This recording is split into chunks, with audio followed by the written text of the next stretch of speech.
Hello, everybody. Welcome back and good evening. We got some more Phoenix League Dota Season 3 Upper Division. I think this is my first Upper Division in quite some time. Team Chad against Benny Vici lost. We lost in the preliminary final. Loser gets eliminated. I'm joined by Finnick and Skylo for the draft. So let's say hello, guys. Hello, guys. Yes, classic. So yeah, straight into the draft we go for these two teams. So take it away, Skylaw and Finnick. Well, Team Chat on the Radiant side with first pick, Vinny Vinci V Lost. On Dire side with 24th pick, Batrider Bandaway, as well as Quap and Nature's Prophet. Interesting to see the Batrider man. Do you know if anyone on Vinny Vinci V Lost plays this? And is it a support So Batrider or is it a mid Batrider, do you think, that they're banning? this is definitely a mid Batrider ban. So the main thing about Veni Vici V Lost, their mid laner Ritsu Daga is I guess his in-game name, is he basically plays all the cheese heroes. He just wants to cheese you in lane. Like if you pick a melee hero, he will pick Huskar.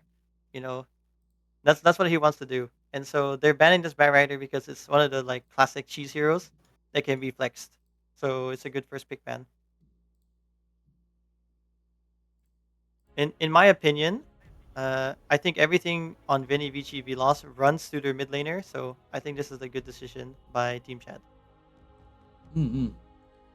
So we see Prophet, Quap, Pugna ban, Silencer ban for Team Chad. So looking at both these two teams in terms of record-wise in the playoffs, Benny Vici 2-0 ATC, while Team Chad, they lost 0-2 to the current grand finalist, that is Flex Pick Supremacy. Actually, you guys in Skylaw. So anything that you took note of fighting against Team Chad? Um, so one thing about Team Chad is I think they have some what's it called very dynamic drafts. They don't necessarily draft the same stuff every game. However, I will say their notable player, in my opinion, is their offlaner VO. I think I've played with them. I was subbing for them when they played against ATC in the group stage, and that guy is very good. I think if they play through him, then Team Chad has a very they look very strong. Mhm. One thing I wanted to Well, bring up uh, is the bans from Veni Vici Vilas.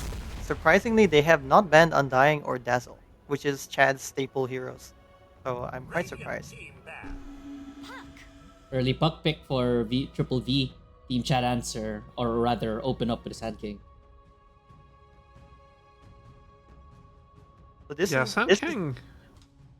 Go ahead. this is definitely VO's hero. I think when we play with them, he likes the Sand King hero, and then they pick it along with like a Sapphire or something, and then they just set him up, and he just like ults everyone.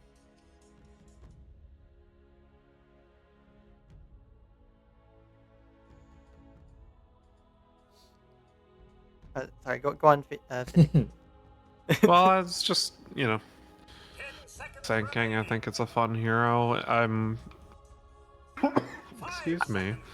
Uh, I'm interested to see what the rest of the draft looks like. Because there are a lot of different ways you can uh, draft after first picking a Sand King. We see this Ursa ban coming out, trying to secure the lane here. So Is there a particular +4 hero you'd like to see paired with Sand King? Generally speaking, in the pro scene they pick Hoodwink and Sapphire, but I think you can pick a lot of initiator heroes with it. I mean, I think it depends on the lane that you got. You got the Undying ban as well. I think Lifestealer is still in the pool, so it's a little bit dicey if you want to pick something double melee and have some sort of secondary initiator. Um, maybe you could do something like a Vengeful Spirit if you wanted to have an initiating but ranged position 4, but I think you're right on the money. Kind of that Snapfire type of deal is quite nice to have with the Sand King. Gives you kill threat in lane against most lanes, and you're less vulnerable to things like Lifestealer. I think this puck throws those plans out of the water a little bit though, because typically when you pick the Sapphire and the Hoodwink, you won't necessarily have the Lion or the Shaman, which you want to have for this puck. You kind of want to like hex him and stuff. Willow. So Nice Dark I wonder Willow. if that's on purpose. Yeah. Well, This I mean, is it's good old Coil Terrorize. El Clasico, right? 10 seconds remaining. Yeah. Yeah. If you can't, if it ain't broke, don't fix it, right? 5 seconds remaining. Yeah. This. I wonder if this is for their sub. So I know Veni Vici Vilos also has a sub for their +4, Cruel, replacing their No, normal. Cruels? Oh yeah. Oh yeah. You're right. Replacing the normal +4 of Cynthia or Plutoski. So I wonder if this is like a comfort pick for him. Oh, Pluto's not playing. No, Oh, thought Pluto was playing tonight. 10 No. seconds remaining. he's not back home till Wednesday. That's what he told me. 5 Oh. seconds remaining. Hopefully, his team stays alive so that I get to cast him maybe. Okay, so they picked Yeah. the Shaman to counter the puck. Yeah, getting that reliable point and click stun.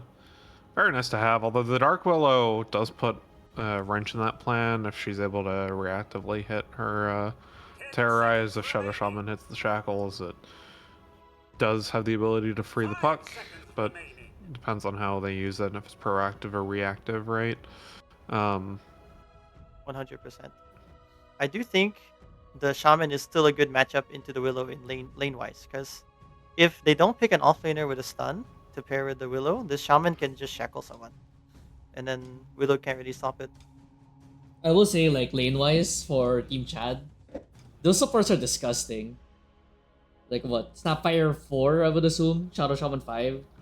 They're just gonna straight up man fight the other support, right? Force him to regen, force him to hit push back a lot. Triple V, they answer with an Oracle Oracle. 5. This is a good Oracle pick. I think it shuts down everything Team Chad wants to do. I really like this pick. Yeah, dispels are magic nice to damage. have All the dispel. versus this lineup, right? 10 So seconds remaining. I mean, right now the way it's looking is Team Chad jumps the target, they try to burst the target with magic damage, and then Oracle just throws one Face Edict, and then what do they do? Team pick. And not just Fate's Edict, right? They also have False Promise. Yeah, False Dude. Promise, worst case. Yeah, at the Ooh. worst case. that offlaner does not have a stun. That's if, well, most likely Bristleback is offlane, but he could be carry. I don't know. And Battle Fury. I- Battle Fury Bissell. I mean, look, we're in upper division, so maybe my opinion doesn't matter here. But like, as a one-time bristleback spammer, I don't love this hero right now. I think you really only have one build that's viable, which is the auras and viscous nasal goo facet build, which is nice utility, but this lineup's kind of lacking damage because you got Puck as your mid laner, so I don't love it if that's what they're gonna do. And I agree. Quill Spray Ag's build is 10 seconds remaining. our Seeing Red Ag Scepter build is definitely not amazing at the moment. I will say, and yeah, the sniper just kind of kites it. what I have seen is people will go the aura builds, but they'll go Seeing Red. And then they'll still have good quill damage in lane and stuff. They just build really tanky, and the Oracle does pair well with that. However, I do agree that it doesn't really complement what they need to do in the team fights. Like, at the moment, the only way I see this Bristleback working is if it's carry, because then at least he's just a siege unit, right? He doesn't have to do all of the offlaner jobs, which I think he would not be able to do properly this game. Yeah. Dire team I like the sniper pick too. This pick is like a very staple puck counter. You just straight up have like more damage in the puck, and you just keep hitting him. It's like really, really oppressive, I think. However, there is like a huge MMR diff in this mid matchup, Dire team being that Ritsu is 8.5k plus, and then Knightley is not a mid laner, and he's 6k. So Is that how We you will- stop the sniper on him, hope for the best? yeah, like so I'm assuming like this is a good matchup, and it's an easy hero. So hopefully Knightley just fucking he gets away with it, and they get to the mid game, because I think mid game wise, with the sniper in tow, they might be able to force like some Oracle spells without using their combo, and that would be for the best for Team Chad. 10 seconds remaining. Yeah, so for Triple V right TA. now, what do you think looks good for them carry-wise? 5 Because seconds remaining. it looks pretty depressing if I were to say, if you were to pick, like, for example, like maybe Drow SF, right? You don't really survive these bursts a whole lot unless Oracle is always on you 24/7. Radiant team pick. I think Venivici V lost puts Bristleback carry. That's like my honest opinion, and then they pick an offlaner here because they actually have 0 stuns. If they're picking a carry, the carry needs to have stuns and it needs to be tanky, which a lot of those guys are banned. Like DK is banned. I mean, Ursa doesn't really I have think stuns. Wraith but King's build- up. Wraith King. Oh, I feel like 5 seconds remaining. I feel like Wraith King as a laner is like too weak without the skeletons to speed up farm, and if you go skeletons, it's just food for Sand King. But yeah, I mean, the only hero I can think of is maybe Sven. Like, you at least have Blink Stun, and you're kind of tanky. But I really think they should just pick an offlaner here, like a Centaur or something. It kind of solves their issues, actually. Dire team pick. And a Magnus. Magnus pick. Hmm. Oh, wait a second. Is this carry sniper? And are they? Oh. They give nightly. It could be mid Sand King, right? I mean, Yeah, but then... Yeah. Oh no. Okay, now I don't like the Team Chad lineup. 5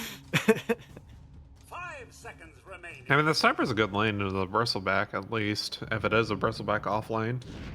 faceless. Is your hero. Oh. And it is with the faceless void pick. Oh, actually, I didn't think about this hero, but this hero's good. He's tanky with the Helm Dom, and he has a stun with Chrono. I guess that solves all your problems, huh? For Triple V, huh? It doesn't solve all of the problems, but it makes it definitely playable, especially given that this is Magnus carry. Oh, 5 seconds remaining. Oh. Oof. I do not like Magnus carry because ever since they nerfed the universal stats, you just cannot do any damage. Like, your right clicks just don't do any damage. This might be like a throwback to like a Team Liquid style draft, right? Because back when Mickey and Nisha, was it? Oh no, it was Matumba Man and Mickey were on the same team. They would usually run Pos 1 as a utility. Pos 1. Sorry, this was Nisha and Mickey. So like Pos 1 would be Wind Ranger, Pos 2 would be Lina. But essentially it's going to be Lina carry, right? Do you think it's something like that here for Team Chad? I think it might be half and half, where they feel that like the Magnus lane with the Shaman is quite good because they don't have stuns on the side of VVV, so they can always shackle into a skewer. And then it could also be that they have a sniper, so they might as well pick a hero that's not. They don't need to pick a hard carry because they already have a right clicker. So it might be a bit of both. Either way, it's I think it's gonna be close.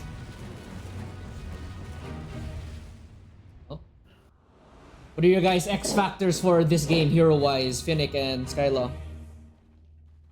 I mean, X Factors, this bristleback that I'm still unsure of. Smile. For Radiant. Or for Dire. Again, it's just not a hero I like at the moment. Did he go Goof Facet? No, he went Seeing Red. So we'll see what they do. Like, at the very least, needs to be your aura hero. But, getting off the ground kind of matters a lot here, because if you don't have any damage coming from the bristleback because they're behind for whatever reason, then your only damage is a Faceless Void and, like, very late game, Maresca, right? What about Radiant? Mr. Skylaw. I think the X factor is probably Oracle on the side of Dire, because, like you said, they don't have a lot of damage, but once you get ultra late game, the Dire team probably just runs them over, right? So the Oracle needs to be like on top of exactly where Radiant is going, and for Radiant, I think it's gonna be this either the Sand King or the Snapfire hero, because I think the two of them together, they have the potential to kill anyone on the side of Dire as long as Oracle isn't there. So if they can get a good jump, or where they can find Oracle first, or catch someone where Oracle's not there, I think that will be the determining factor in how the tempo is set. Welcome, up. Radiant. Pops by the T1. Everyone is really damn close to each other right now. Yo, Here we pushing go. first, he spots out the bristleback. Look at the damage going through with the shackle. That's a very dead bristleback to start things off. They put down the bramble, but no clear follow-up. Well, Knightley, he walks into a bramble maze, but should be able to walk away after that. Right? Clean first blood for Okay. the side of Team Chad. They're already It's a getting good punished for smoke. their. It is a good smoke. I think this is a really smart play by Chad. They realized that, Dire has no stuns to cancel Shackle, so they just said if we catch anyone, we can just Shackle them the whole duration. And they get 3 bounty runes to, pay for that. So. Yeah. River, Cruel. A little 1v1 between the two supports here, but seems like they're just gonna tickle each other. It does mean Chad GPT when Shackle's level 1 though, so obviously worth it for first blood, but no Ether Shock to harass in this lane until level 2. I mean, I think you're fine with starting out Shackle, right? If you're just gonna pull away the Dark Willow, just spam your Shackle. Don't really have the damage. I mean, he could just trade with Shackle then. Just throw a Shackle out. How can he cancel it? You also get you get chicken fingers in this game. I usually think people would go for the Mega Snake, right? So, a lot of people have been kind of going back for the chicken fingers more often now, ever since the Mega Snake nerf. Because you just get like a lot of lane dominance from chicken fingers, and that seems to be more valuable lately. Makes sense. Well, look at this top lane. The Sapphire. Sapphire, might be time dead. dilation, blood grenade. Yep, looking like a very dead OXT. As Usagi picks up a freebie essentially. It says yippee. Okay. Voice lines in this TI pretty good, I would say. Or this battle pass. Whatever you wanna call it. Been really enjoying the TI. I do end up hearing a lot of the Teen Nemesis voice line. Oh yeah, there's that too. The Philippines oi one. Uy, Philippines! That is that and the kitty meow meow one. Those are the two I've heard the most. Even in North America, I hear the Philippines voice line quite a bit. Yeah. Actually. Good to know that we have our impact there, right? One way or another. Yeah. 0-4 in group stages, by the way. What is it? Freaking. So I learned that there's actually Jollibee where I am in North America, which I thought only existed on the west coast of North America, but apparently there are some in the Washington D.C. area. So now I have to try that. Let me know when you do try it. I have to try the famous chicken and spaghetti. You know, very important. Do you think they make it the same way, the spaghetti? And maybe America makes it better than us, you know? I don't know. I don't know. 'Cause, I don't know. It's pretty. Filipino spaghetti is sweet. Let's see. Oh, boy. We'll let Finnick. We'll do a taste test, right? Bottom side, we're back under tier 1 on Ash, but that's a lot of regen here. 1 Lotus plus a Tango to be able to walk away for that one. Should do a taste test sometime, along with the mid outfit stream, right? Yeah. Obviously. No, it's just like, I mean, the nearest one is still like 5 miles away. Like, it's not Good close. grief. Yeah, you come over to the Philippines here, it's like, there's a Jollibee like every now and then.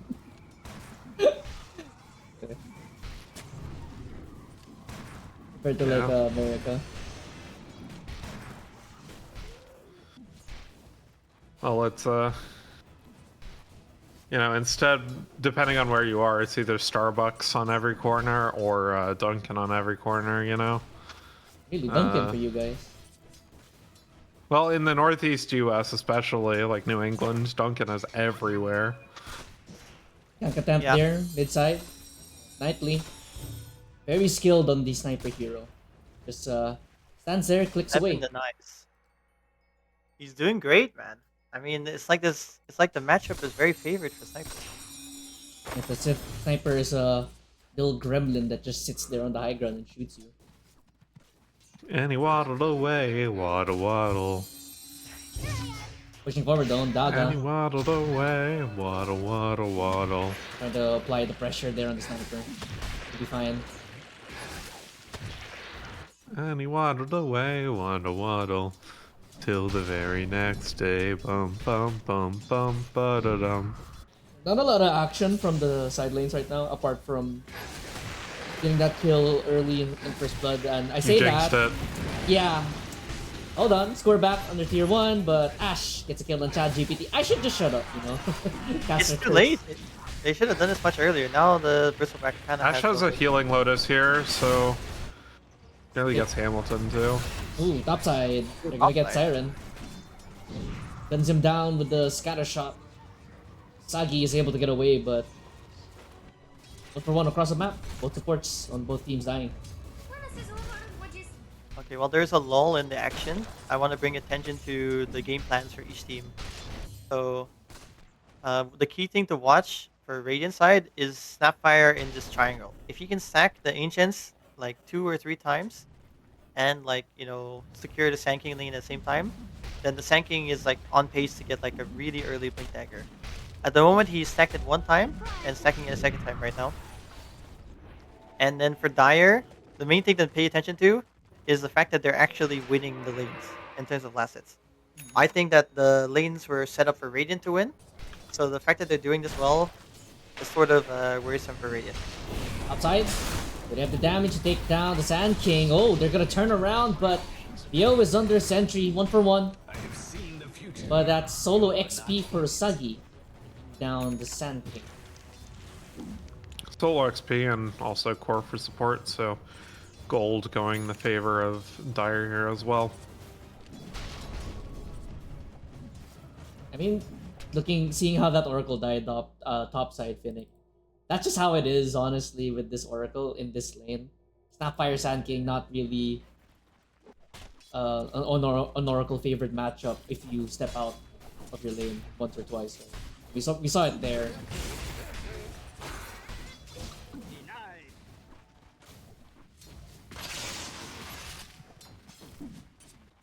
Wisdom Shrines going 1 apiece.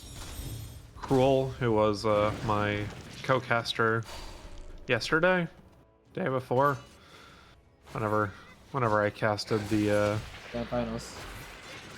Grand Finals. That last game won 90 minutes, by the way. You're wondering why I'm coughing? That's exactly why.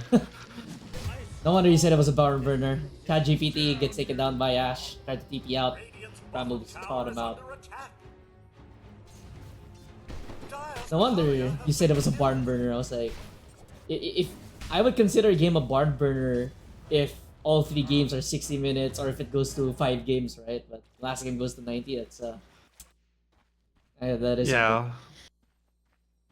My play-by-play suffered greatly towards the end of that because it was just so long, and also, oh my gosh, this is the thing about main division, right? You know, the games can go 90 minutes because people don't close out games after T5s for some reason. That never happens in Immortal games, right? We'll find out now, right? Yes, Right? Totally. Topside, Chad GPT walking up, but there's a rotation over from Knightly as well, but Chronosphere will get dropped right on top of the Snapfire. Siren will still be falling down. Oh my God. Coil will get dropped on Such 2 a coil. heroes, but Usagi taking a whole lot of damage. Looks like they will be bringing down the Shadow Shaman. Double kill right now for Daga as Knightly. He's just gonna get jumped by Cruel. He will take down the Dark Willow. Daga has to run away. Here comes the Assassinate going through.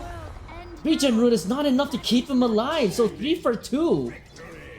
It looked really good there for Triple V, but Sniper just doing sniper things and just free hitting away. There goes that lack of damage we were talking about. in the draft. Oh, VO. He misses the burrow strike. Stun going through. Nightly! Why are you Nice. still here? He's gonna get taken down, and here comes the epicenter charged up with the shackle, bringing down Asagi. Siren will get the Fate's Edict off on himself. Trying to dance around the creep wave, but should be getting dove on by the Sand King and the Shadow Shaman, but he's gonna make them work for this one. Tackle going through once again, does have another round of infused raindrops, but... Bristleback TPing in. Oh, wait, hold on. Oh, PT Dick going through? No way, Siren survives this! Siren! We saw Yep, that too! Wait, Sniper is Great back job here. dodging through the trees and baiting for the Bristleback to TP.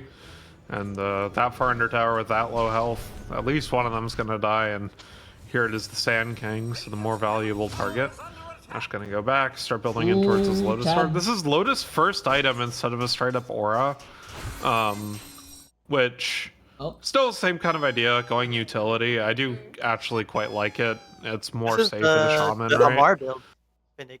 Amar has been doing this This is a build. good First item, opportunity Lotus to learn. for Blade Mill. Into a fight. Gotcha.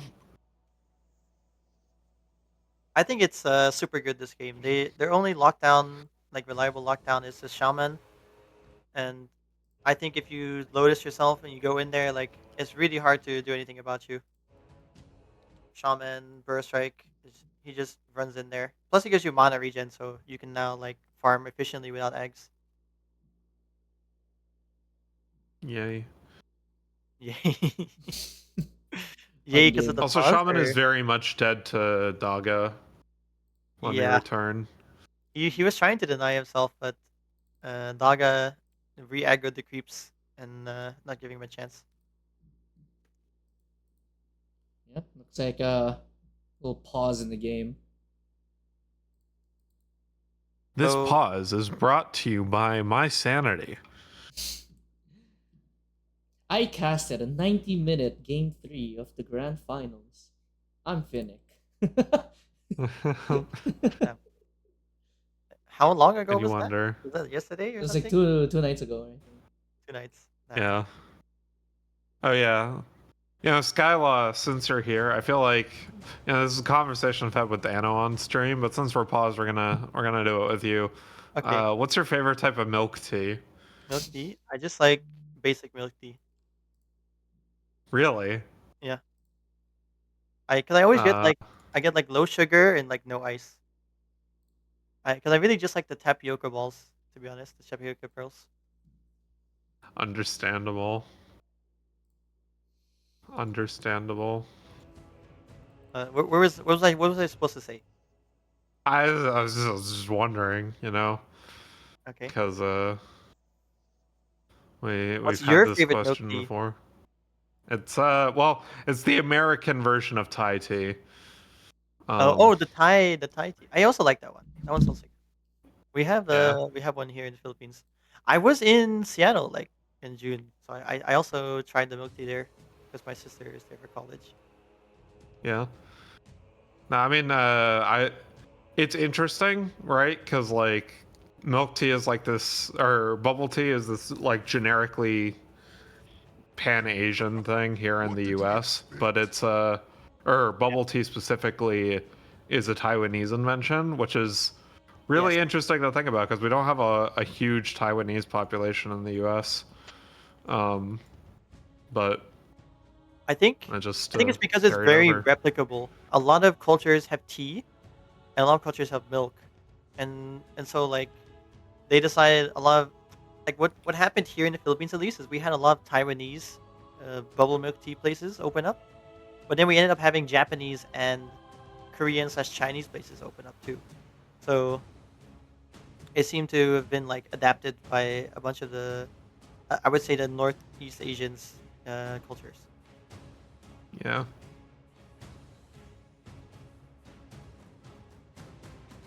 Seems to be back to 10 pig. Alright. Right? Back to the game, Chat and GPT. there goes Shaman. Bye. That was like the longest death in Phoenix history. Nothing wrong with my anime profile. I think there have been longer ones. Dire's middle tower is Yeah. under attack. Longest that I've witnessed. Doesn't count if I don't see it. Of course. Nothing counts if you don't see it. True. So Faceless Boy not looking like he's gonna do the Helm of Dami build. It's like I think this is Yeah. a straight up MOM and then Maelstrom. OG boy. I think I wouldn't do They it. need either this way. damage, He so he managed to I get out get of it. lane super free, so he doesn't need to go Helm Dom anymore. So looking at the Yeah, lineup for Triple V, what's your chrono damage apart from? You don't really have chrono damage. Really. Bottom side. No, hold you on. don't. Rim I think coil Faceless Void is a chrono damage. is down. RP goes through onto Ash. Ash taking a whole lot of damage. He's gonna fall. Oh, the Sister Oh, Shroud prevents the Item final needs to go. hit going Item through. needs to go. Siren also falls. Daga can't really do anything with Knightley in the area. Cruel has to run away. But goodness gracious, Magnus just barely able to survive that one. Dire's top tower is under attack. Can I say except Mag OP, obviously.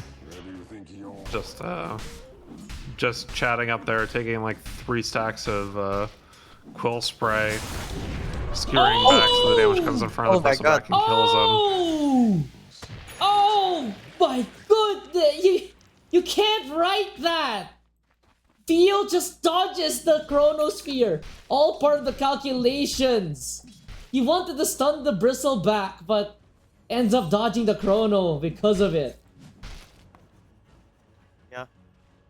Aside from him Wah, doing that wah. crazy dodge, I do want to bring up the fact that he's had his Blink Dagger for like a minute, and they made this play bottom before he got it, like right as he got it. Oh, wait a second. Up. Okay. It looks like he will fall down. Chat GPT with the chicken fingers. Knightley gets the kill with the assassinate. Yeah, and that's an easy T1 with the sniper. Max headshot, 1 point and take aim. Already outranging the tower. Dire's top tower Knightley is under with attack. the sub diff, you know? Just if you get a free agent, you're gonna win the game apparently. Dire's top tower is under attack. Top tower is Maybe fallen. we should have got a free agent, huh? Top tier 1 falls down. What is top free agent in all of Its bottom tower is Phoenix League is actually Anno, believe it or not. Jokes I on thought you. it was I'm Sage. on a team, so I don't count. I thought it was Sage because Are you on a team that's currently playing, or is your team out? Oh, we've been Oh. out. We've been out for a while. Yeah, so my point stands. No, For the No, but Knightley purposes is from of Anno's- standing in, you're a free agent. yeah, Knightley's on our team too. From our team. Knightley is from Manos team, so it's just that Yeah, team. You know? exactly. It's broken. Shout out. Shout out They lead others to a treasure they cannot possess, you know? True. Radiant's middle And tower is under it's attack. impossible for me to be the top free agent because I retired. Finn. It's impossible for Anno to be the top. Noted. That's not what I said. That is what you said, Top actually. free and then agent. you... Don't cut out the other. Well, don't you cut said out the last top, word. pause, the top free agent. The top free agent. I know what you no. meant. I know what you meant. It's impossible for Anna to be the top. Understandable. I mean, who doesn't want to get dominated by a muscle mommy, right? Gaga gonna get a freebie on to OXD. For your impertinence. Yeah, you think I won't say? Oh, boy. You think I won't blink an eye when I say that? I know what I am. Don't check Understandable. Anno's, Reddit history. Don't check Nah, what subreddits I joined. see, Anno very appropriately wears that on his sleeve. Unlike my roommate, who will deny it every single time. You know. Your roommate will come around. I used to deny that, and then I realized.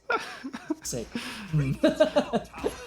But then the benefits outweighed the con. Well, it was like it's the Stark profile picture, and then now it's Okarun profile picture. Oh, hold on. Ash getting shot up by the sniper in the backside. Daga also gets stunned up, but he will get run down by the Faceless Void. Sasagi Gonna try to get on top of them. Chronofear will get dropped down right on top of Snapfire and the Magnus. 2-man RP though. I think he has enough damage with the score back. It's a double kill for Hamilton, even the epicenter used, but the sniper in the backside does get run down, and a 2-man Furrow Strike. The supports of Triple V are gonna fall down. Roll is able to skitter away, but goodness gracious, 3 for 3, but Team Chad, I think, might have gotten the better of that exchange as the blink forward from Vio. No way. Oh, no way, right? Duking driving? Oh, no way! Oh my gosh. No! No! What a dodge with the Shadow Realm. And he gets caught by the road! What a dodge. That's a tip. That's a tip for Cruel. That was Meanwhile, Wait a second. absolutely beautiful. Chad is too slow. Chad couldn't get the shackle, but the sniper is also in the area. Drops out the shrapnel, but he doesn't have it for the Dark Willow as he's already used the first round of Assassinate. Through chaos in the mid lane. That was absolutely insane by Cruel. Well played indeed. All things considered, though, I think the goal is going exactly where you want it to go on Radiant side. They have it like fully loaded up on the Sand King. I think Magnus having it is really good because you need to be ahead on this Magnus. I will say I was a bit surprised by the play that VVV did because I felt that, you know, Radiant side was a stronger teamfight side, and yet VVV just like chatted up and decided to just siege his mid tower. And they actually got quite a bit out of it. Level 14 on the Magnus. Puck is only 12.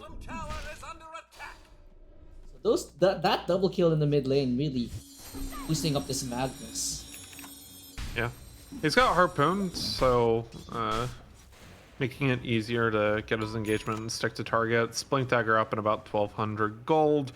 So he's sitting pretty on this Magnus. I think, as you mentioned, that's exactly where you want him to be. Aghanim Scepter only about 150 gold away for Vio as well. That's going to be pretty massive in these team fights, especially because BKBs are really nowhere on the menu yet for any of these cores for Dire. So can really mess up the supports and the Faceless Void in these fights.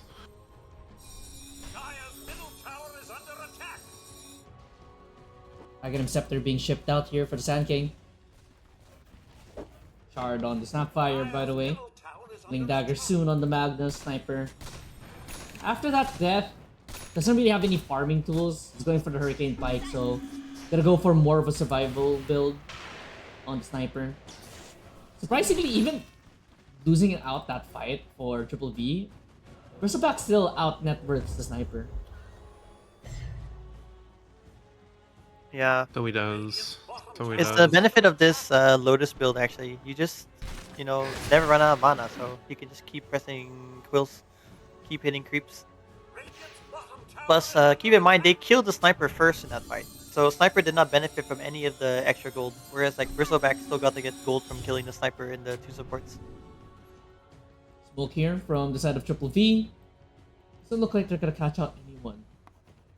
The ward is scouted out by the sentry observer here for the side of Triple V, or rather for Team Chad, but My gratitude. for all intents and purposes, the smoke gank's a failure as Team Chad dodge it completely. Have either of you ever played the letter V 6 times? How about what? The game VVV. How's that? No. So am I dating myself? It's an indie platformer where you can't jump, you just flip the gravity. Anyway, there's the hardest I have seen optional clips of that. thing in the game is a level called Veni Vidi Vici. So that's what I always think about when I see that particular phrase. Chad inside the river, not gets the hit by the movie. coil, but no real follow-up though on Chad. He's gonna walk away until Daga. I Nightly. spoke too soon. Verily. Mid lane, Ash runs down OXD. So both supports of Team Chad are gonna fall down.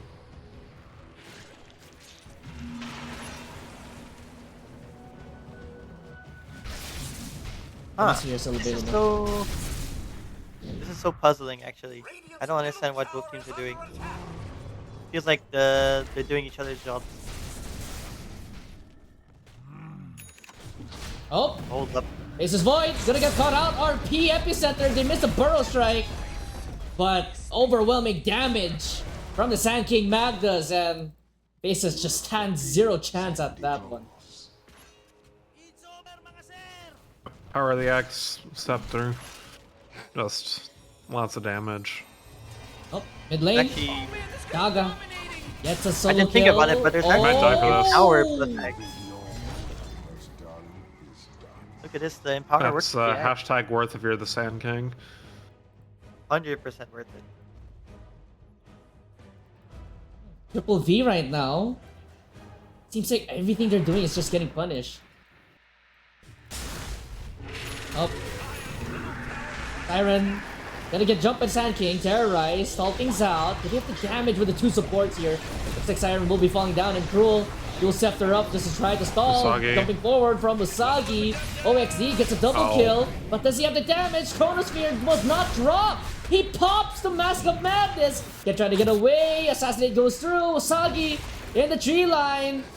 Doesn't want to drop the Chronosphere just yet. Meanwhile, Cypher will get jumped here by the Bristleback. Bristleback try to kite this one out. The pike away. Knightley survives. Ash falls, but Daga is able to clean that one up. Messy fight there from Triple V. You get the sniper, but you lose 3. Nice rhyming.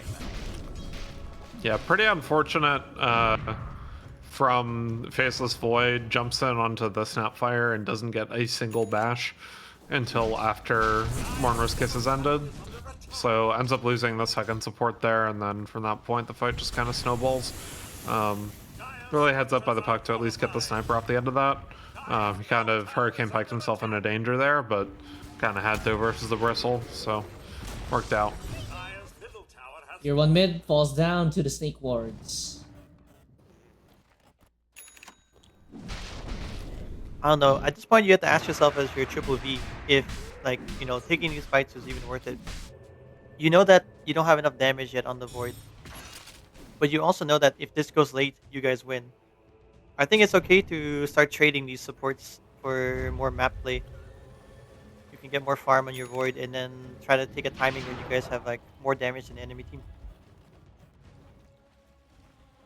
But maybe they're just afraid that like they play too passively and, you know, Team Chad will just like gank them like this. Caught up, Ash spots the smoke camp. They predicted this one. Lozor will be going out. Kara Shaman gets caught by the Hex. RP gonna get pump fake. Looks like they will get the kill onto Chad GPT. Terrorize away. Here comes the Crossfire on the backside. Usagi. He gets the jump on the Cypher, but here comes the Sand King jumping forward to try to prevent any of the damage going through RP in the backside. But he's gonna take down the one. This fight is so damn split up. OXD takes the kill onto Usagi. Ash gets hit by the false promise. Can he try to fight anything more? OXD with a double kill, but Ash finally finishes off that pesky Snapfire as Daga and Hamilton dueling in the backside, but 3 for 3 overall for both these teams. Yeah, really well played by the Sand King there, actually. Sees that the sniper's caught on the edge of the chrono, and actually Burrow strikes through the chrono in order to get the stun on the Faceless Void.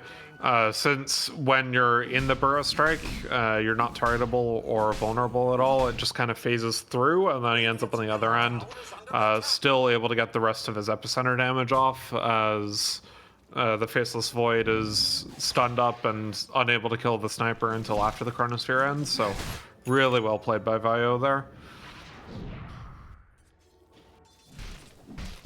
Usagi in these fights is the second to the last in terms of net worth in among the cores.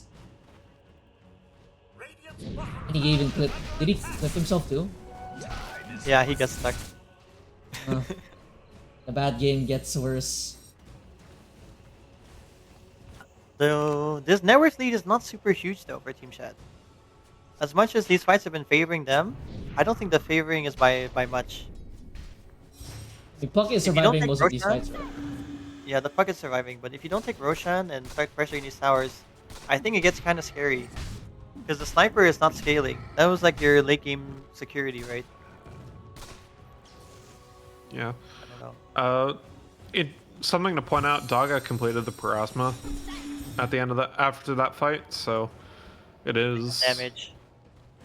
a nice power spike for the puck, kind of the point in the game where that hero can get some damage in. So we'll see what they do with this. Again, as you mentioned, the sniper quite far behind as far as cores go. He's 2,000 gold behind the next richest core. So Knightley not going to have a whole lot of damage. Just going to have Mask of Madness, Hurricane Pike. Doesn't even have a farming item besides the Mask of Madness. So not going to effectively take these camps for quite some time. So you're back up now for the side of Triple V. Puck will be continuing to farm up next for the Lincoln Sphere. Does have a shard as well, Yep. by the way. BKB 400 gold away from Hamilton as well, so that's pretty important. And the Magnus. BKB's completed for Vio, so they're gonna play around these BKB timings, I think. Magnus has been putting in the work here. Indeed. Yeah, they're gonna play around these BKB timings on Vio and Hamilton, and obviously Chronosphere doesn't care about the BKB, but with those two heroes, you have quite the ability to counter-engage if you bait one of your supports or something like that for the Chrono. So that seems likely the strategy here from Radiant. Aces Void gets the BKB off clearing those Serpent Wards. Bottom side, Ash pushing out the waves as it feels like Team Chad is kind of stagnating right now.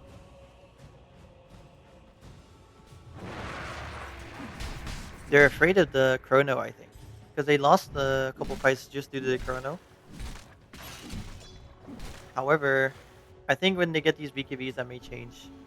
I think if Magnus gets BKB off, even if all 5 of them are hitting him in the Chrono, I don't even think he dies. Like, in the Chrono time span. Especially not if Snapfire is nearby to cook him. Lane? It's big Yes, F, OXD. activated. Very easy kill for this Bristleback. No help at all from the side of Team Chad, top side. They do catch out the Shadow Shaman, thanks to the wards. Drink coil. X going through. He's gonna stall out. Oh, creeps. I don't think the creeps will kill him here. Yep. Naga gets a freebie onto Chad once again. 2 dead across the map. And again, it's the 2 supports of Team Chad.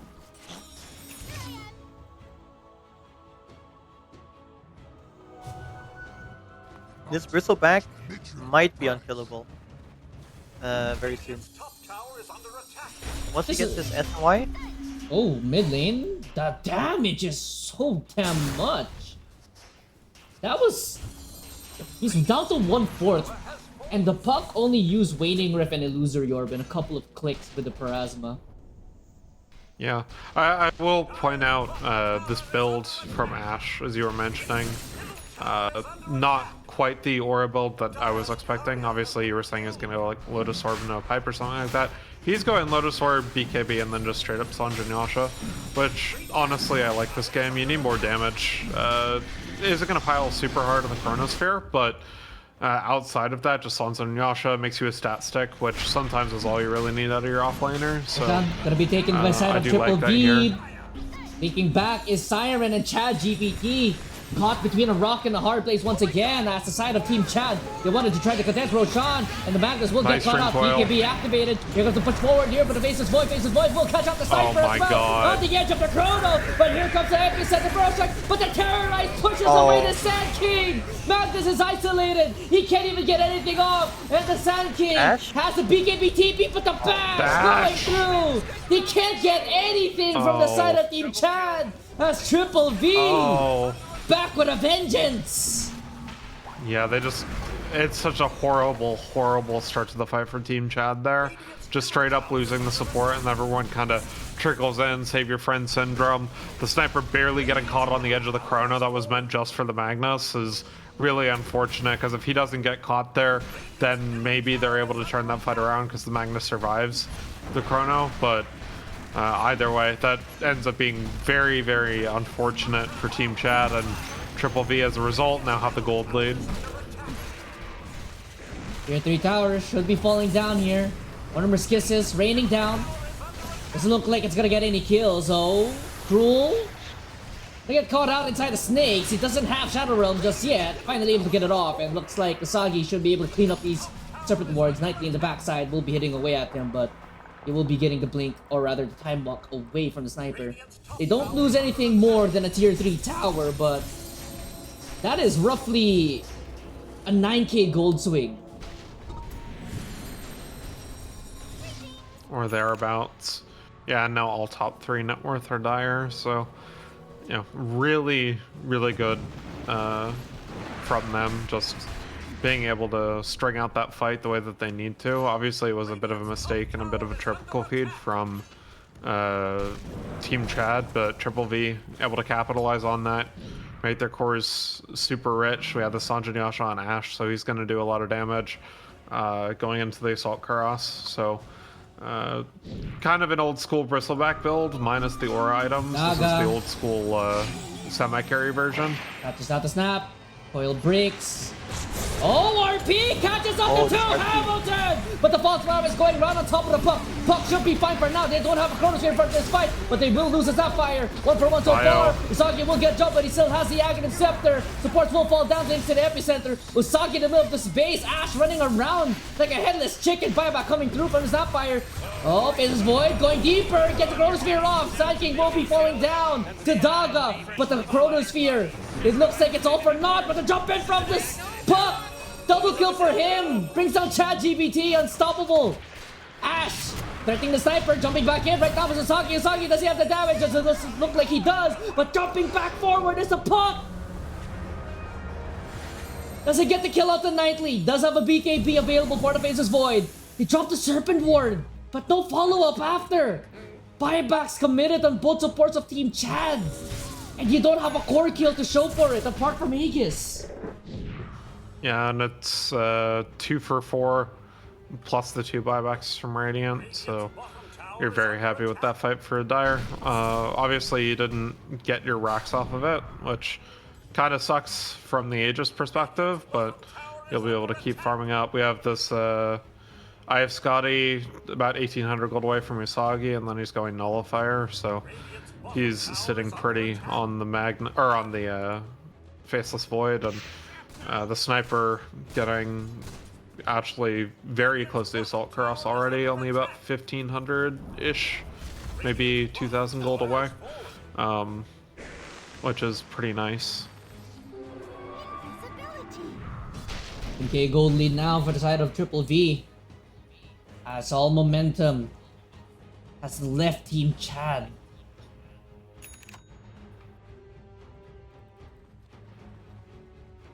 Sand King has the Chrysalis, has the BKB. Get the 2 kills on the supports of Triple V, but then what? This Bristleback is just running around your base, causing so much havoc as he also spots out the Magnus. Look at the damage. Is he just gonna straight up kill him?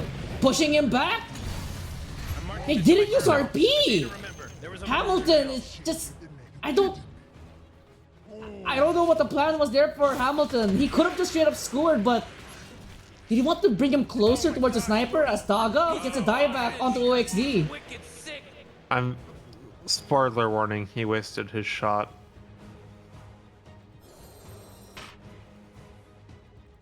Spoiler warning. No, nobody. Hamilton reference, the musical. I know. I get it. Now I get it. Oh my gosh. I know the song too, but it wasn't immediately apparent that that's what you were referencing. Oh my gosh. I get it. No, don't worry. I got it. Ha ha ha ha. I love Hamilton. I do actually like the musical. Yeah. Like I was waiting to get out a Hamilton reference, and Sorry. and as Storm would say, you blew it. So. You didn't blow it. It's just how we didn't get it because we're uncultured. We had to. It's like, oh yeah, Hamilton was a thing. I mean, there's a song called "I'm Not Gonna Miss My Shot," right? I think that's exactly what it is. Not throwing away my shot. Not throwing away my shot. Yeah, you're right, not throwing. I will say, like, I've never fully listened to Hamilton until I watched the musical. So when I watched the musical here in the Philippines, it was like my first time ever hearing everything, and I was amazed. Like I was like I missed out on this. Damn. The only thing I ever listened to was Guns and Chips. Was it? I wonder how. So what the game? I think the game plan for Radiant here, if you want to win this, is you need to use the Sand King ult first.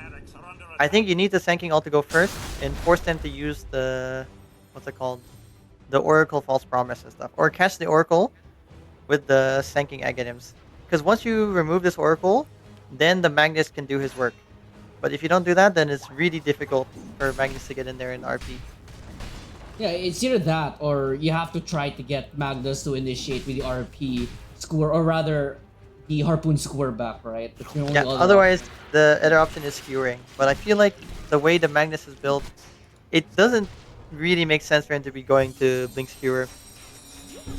The only way I think this becomes possible though is if Sniper gets like at least another item, like on top of the Scotty. If he get to the Scotty, oh, he's not going to Scotty anymore. He's going to Disperser.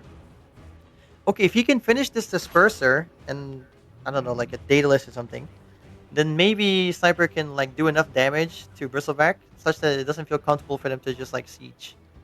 That's the only way I can see, you know, Team Chad coming back from this. Shout out to reverse polarity. We also remember when that was a facet. I mean, yeah, I actually used it. I will still believe to this day, and the only reason that would be picked is if you do the Harpoon build on Magnus. Well, No, I think that was unequivocally the worst facet in the game. it was a bad facet, but there were some benefits. Like one benefit was that it had a lower cooldown and a bigger AoE. So if you were just using it as like a support to protect somebody, you don't even need Blink Dagger. You can just be like nearby and then you just use it and just push everyone away from your range hero. But here's like my other logic with the reverse polarity. I go Harpoon on Magnus, I blink in, I do the reverse polarity, reverse, and then I pick out whoever I want to skewer back with the Harpoon, right?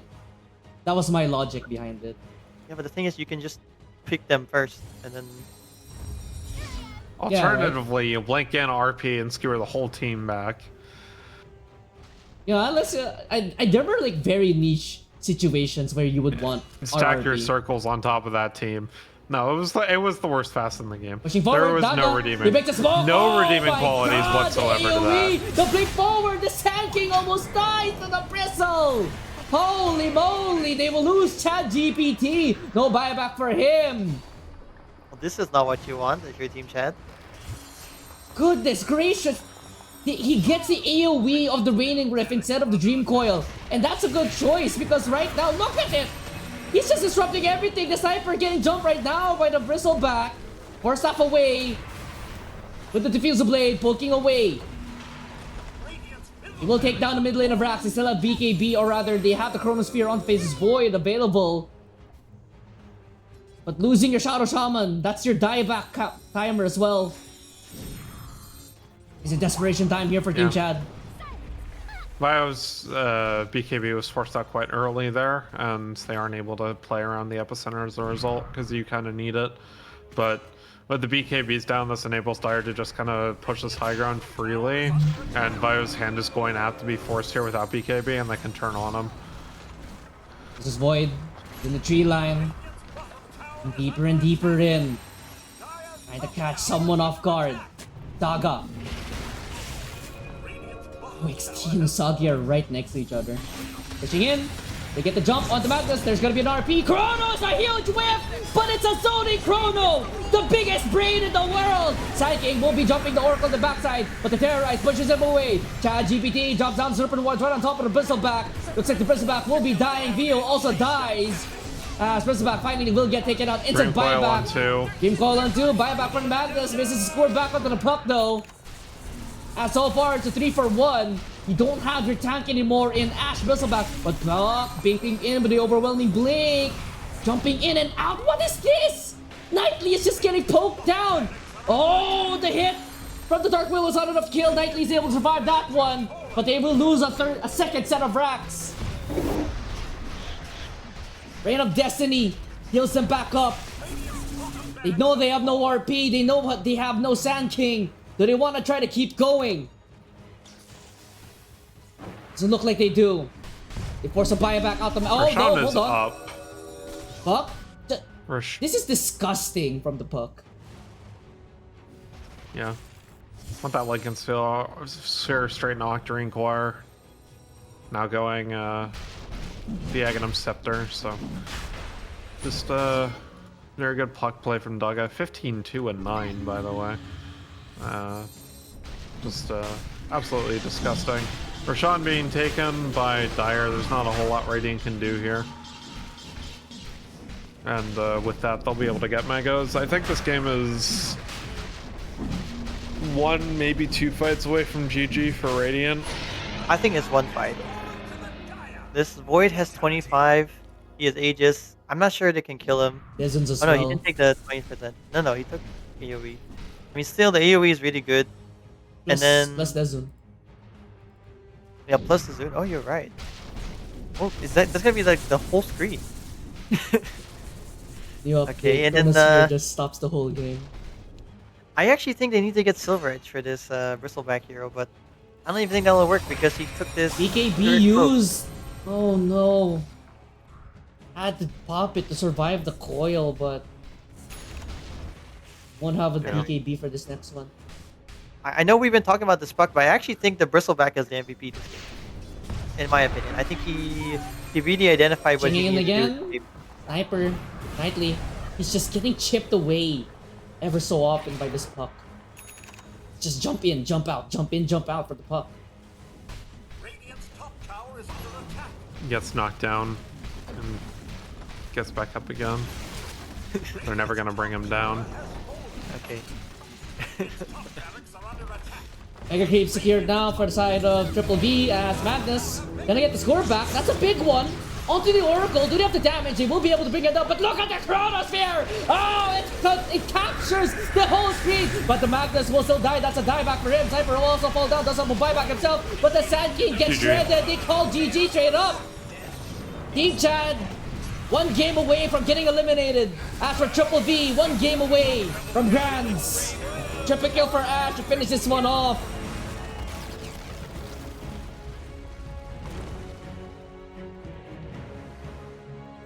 It was 1 throne fight, 1 trickle feed, and then everything was Triple V from that point out. So really good job by Triple V to stay in the game for as long as they did, and then Snowball off the mistake from Radiant. So well played to them, and we'll see how they do in game number 2.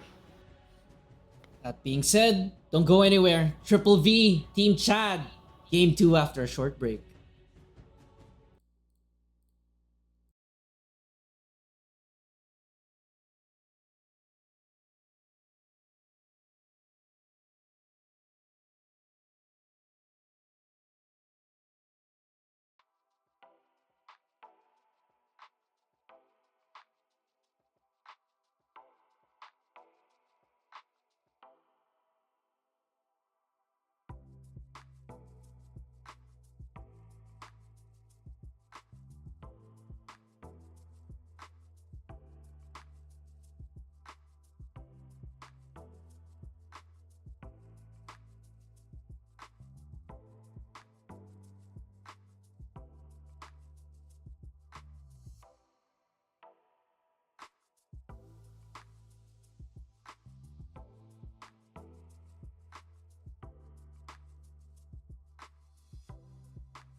All right, hello everyone. Welcome back to game number 2 between these two teams, Vinny Vici V lost. Wow, that's really difficult to say. Triple V and Team Chad. Game number 1, of course, going to Team Triple V.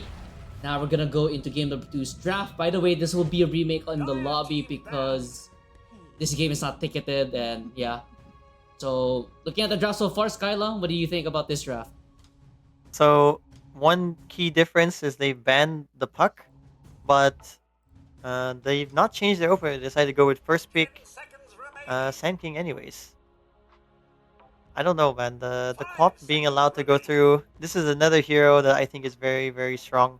Especially against the Sand King types, because not only is it like quite decent against Sand King in lane, if in the right hands, but I think just objectively, this Quap can be flexed to off lane and mid, and just build Blade Mail, and the Sand King will kind of just kill himself. I remember I played a matchup against Quap, and I used Sandstorm, and the Quap Facet actually just cancels the blink. What I would like to see from Team Chad is I want them to go away from the mid lane as a true carry, and just put Hamilton on a hard carry. I think that this Hamilton guy is very good at getting farm and hitting his timings. So if he's on like a strong hero that like scales well, then I think that's the right strategy for Team Chad, especially given the heroes that Chad likes to play. His heroes like to complement the hard carry. So if he plays a more hard support, I think it makes a lot more sense. And yeah, you faced off against Team Chad, right? So who Um, would you say is in the the most dangerous player on Team Chad, or on Team Chad, someone that Triple V should look out for? I think. Well, I mentioned it last game, but I think VO is like their standout core player. But I do think their strongest player is probably Chad himself. I would have said mostly because Chad has like a really dangerous hero pool. He can play Naga Siren support, which has been taken by VVV, and he can play this Undying and Dazzle, which I think he became kind of notorious for in the upper div, as it ended up being banned by everyone except for in this series where it is left completely uncontested. 5 seconds remaining. Will Chad pick it this time? Find out in the next episode of Dragon Ball Z. Okay, DK. Okay, so I think this is Hamilton's hero.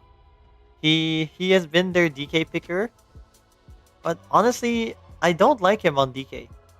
I think he really should be playing these like more scaling heroes. Although DK can be played as a scaling carry, so I could be very wrong, and it could also be mid. 5 seconds remaining. Given that it is a Quap, you pick DK into Quap. DK just has like too much HP regen. Maybe that's the strategy. Hoodwink. So the classic Hoodwink Sand King combo for Team Chad. So far, if this is a plus 5 Naga Siren, then the Hoodwink Sand King will probably do a lot better than it was with the Sapphire. Although they could put the Naga Siren plus this Oracle again, just to mess things up. They did not ban it on Team Chad.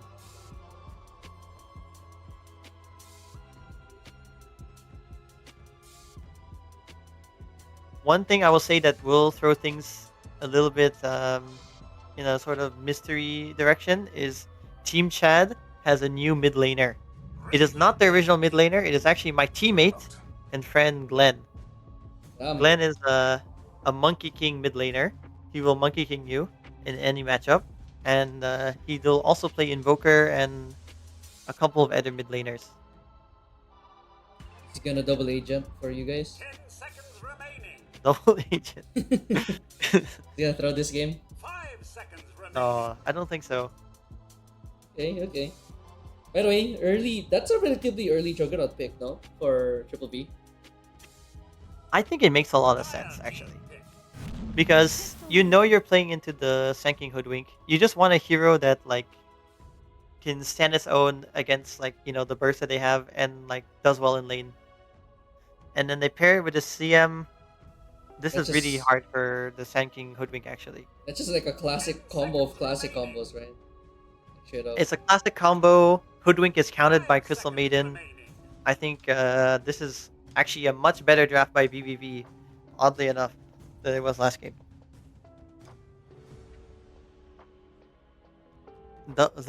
Although that does mean this is Naga Siren 4, so we may be seeing a co-op offlane.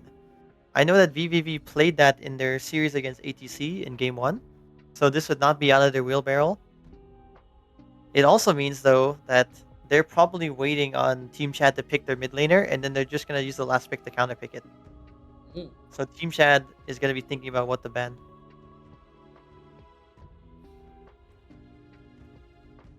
Who do you think that Team Chad should pick up here, regardless of counter pick, right? They need someone to do the tempo, because the Sand King is not going to be doing tempo. He's going to be farming and getting to his next item, and he cannot really initiate. The Sand King, the Dragonite can, but they need someone who's going to hold the line and like put pressure in the first like 15 minutes. Storm Spirit, right? It should be some sort of like, oh, this is Sand King mid. Oh, this changes everything. I like this shift, actually. It does mean that the tempo will not be fast no matter what. However, now they have this tanky maneuverability of having like 3 tanky cores, and it makes it a lot more difficult for this Juggernaut to get kills and stuff. So their lanes will come out a lot stronger due to this shift. So for Team Chad, looks like they're missing a support. As for VVV, still open to interpretation. Like according to you, could be Queen of Pain off lane, could be a mid lane. So what do you think are going to be the last 2 picks for both these teams? I'm trying to channel my inner Chad and figure out what he's thinking. I'm looking at his history. It's all Dazzle. Is it banned? If it's not banned, I think he's gonna pick Dazzle. I think Dazzle DK is a strong lane.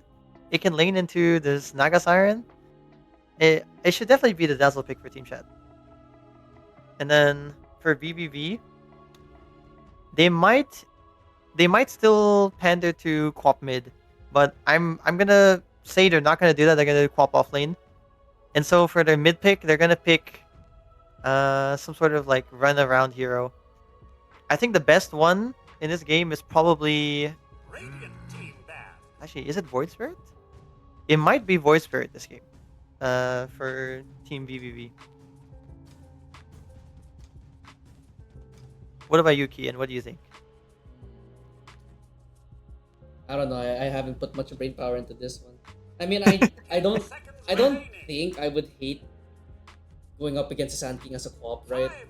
So maybe you can pick up the offlaner here for the final pick for Triple V. It could just be the offlaner. The thing I was thinking though is, if you're a good Sand King, what you do is you just like sandstorm the wave. If the enemy buys a sentry, you buy a sentry. You sandstorm the wave, and then once the wave pushes in, you deward their sentry. Like that's the general strategy. So you just don't lane into the enemy. However,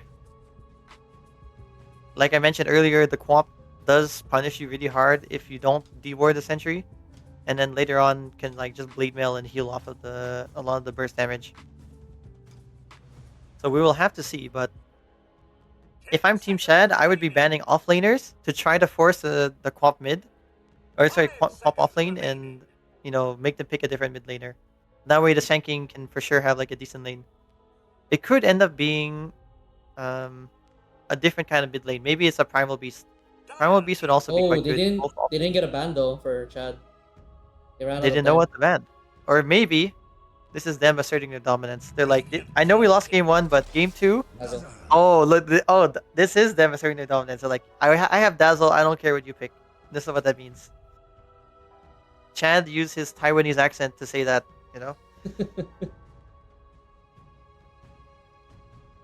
By the way, I'm just gonna tell you this, but I was just looking at Chad's recent games, and it's all green and it's all Dazzle. Like 1, two, three, four. So other than 2 losses, he basically like other than his last 10 games, he's won like 8 of them on Dazzle. And then they pick Coddle mid. Yeah. See? I think the Coddle mid makes more sense. Interesting. And then now they're restarting to the new lobby. So we're gonna take a little bit of a break, guys, so that now that the drafting is over, we will be going into a bit of a break while waiting for the new lobby. But don't go anywhere because game 2 is starting up in just a moment. Okay. We are on break screen for now. So what's Daza?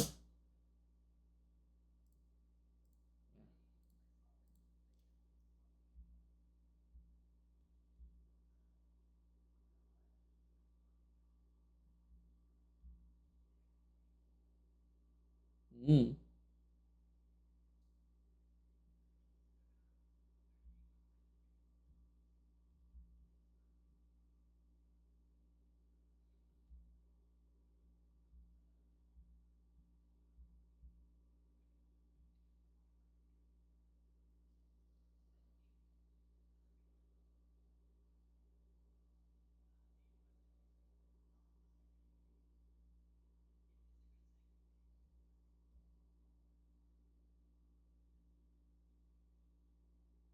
Yep.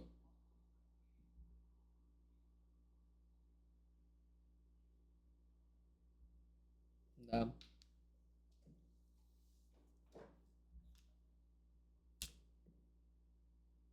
oh yeah, for sure. It's AFK simulator.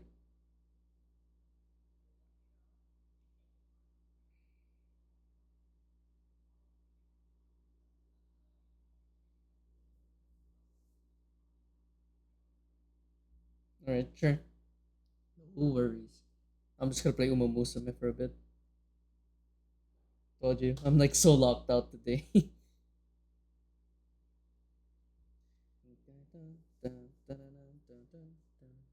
Sure.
Welcome back.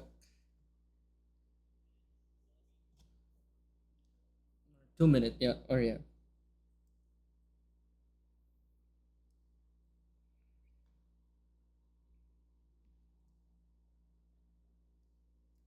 Okay.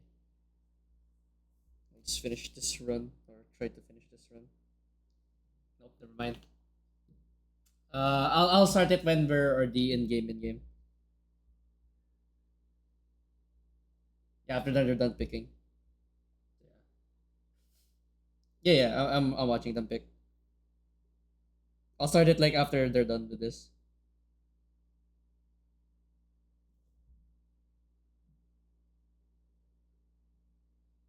Oh, the mics were unmuted. For me. Mic was unmuted for me. Hey everyone! Fuck it. Let's just unmute it. Yeah. Spoiler. Everyone's uh, here. so they heard you the whole time. Yeah, they heard me saying that I'm not locked in. I think. You're I not don't know. locked in, I don't know. and you're playing Silent Hill. No, no, I'm playing Uma Musume. There's a difference. Uma Musume. Yeah, yeah, yeah. Like, You're bro, like if two. I'm You're like Silent Hill. if I ran Silent Hill while Dota was open, I don't think I would be streaming. Snap. My computer would have blown up.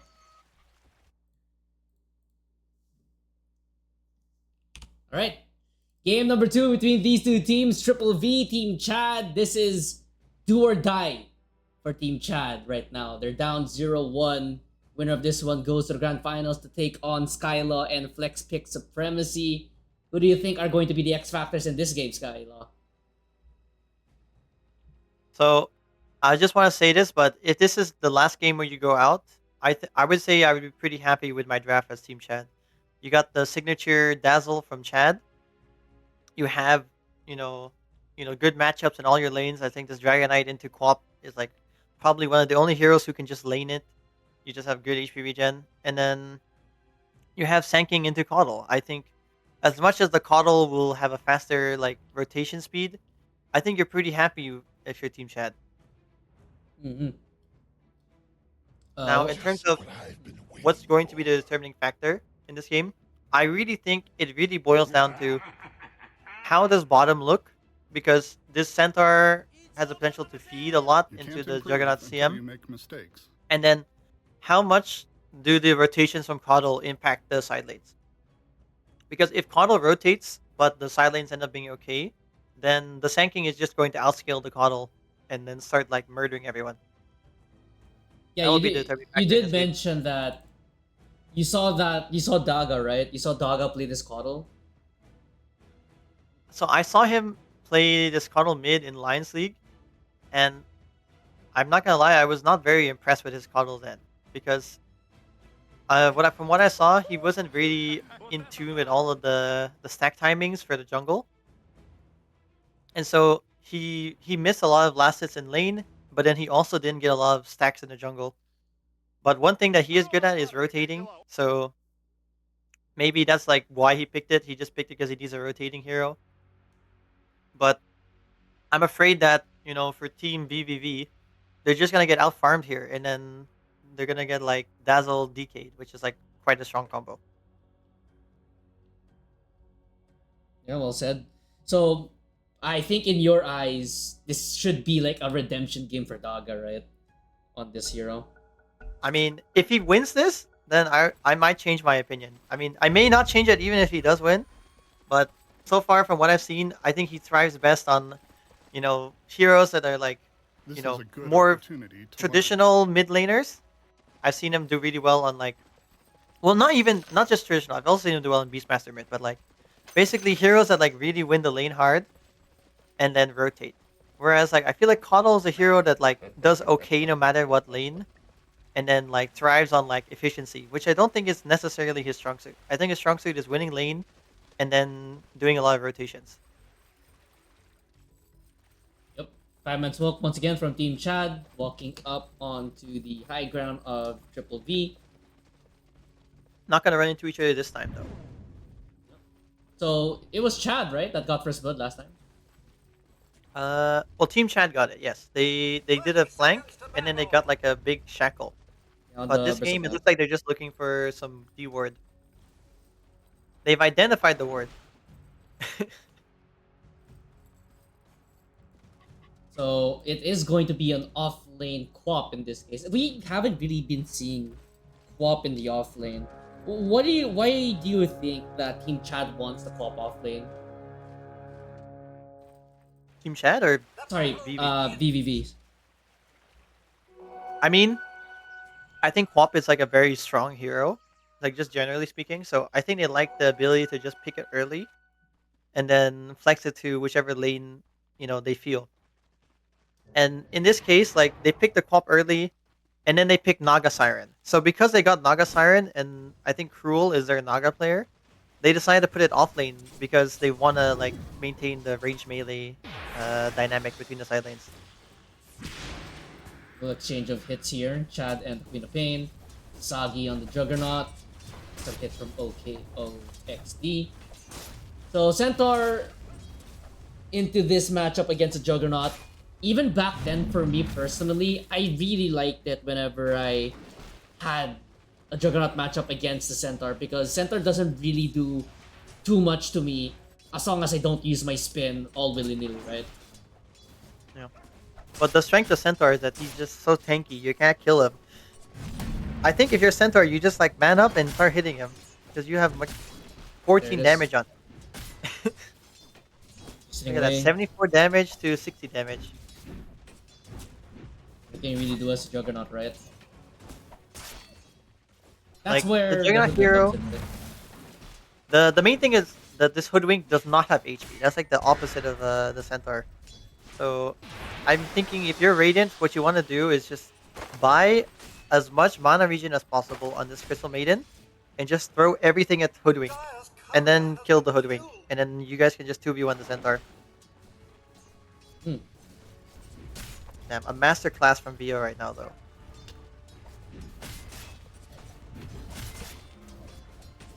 A lot of pressure going on top of this Juggernaut. Stun under the tower. No level 2 yet on OXD. Sagi will be able to walk away from that one.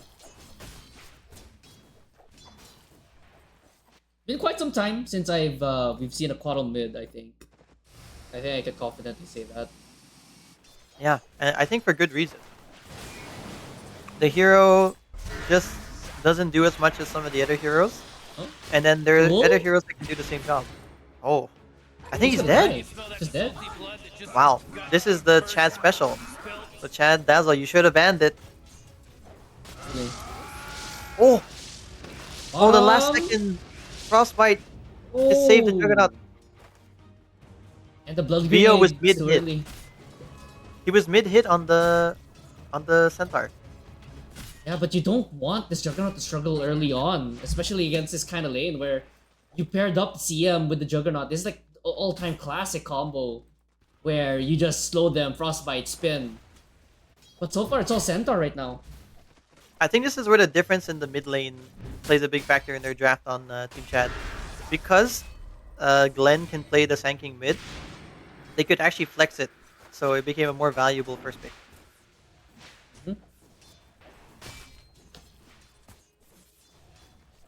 What kind of build are we going to expect to see from this swap? Is it like mid build but in offlane? Essentially? Yeah. They basically just do the mid build. They go like Blade Mail Treads, and then they go Kaya San Jags, or Ags straight, depending on the game. Oh my god, look! They set up this ward here on Chad to see where the Coddle's gonna be farming. Oh. Kaitan going on top of the Crystal Maiden. She will fall down. Yo. He's not gonna stop. Double 2 on the double edge. Usagi can't even exchange anything. Look at this. 8 denies on the Centaur.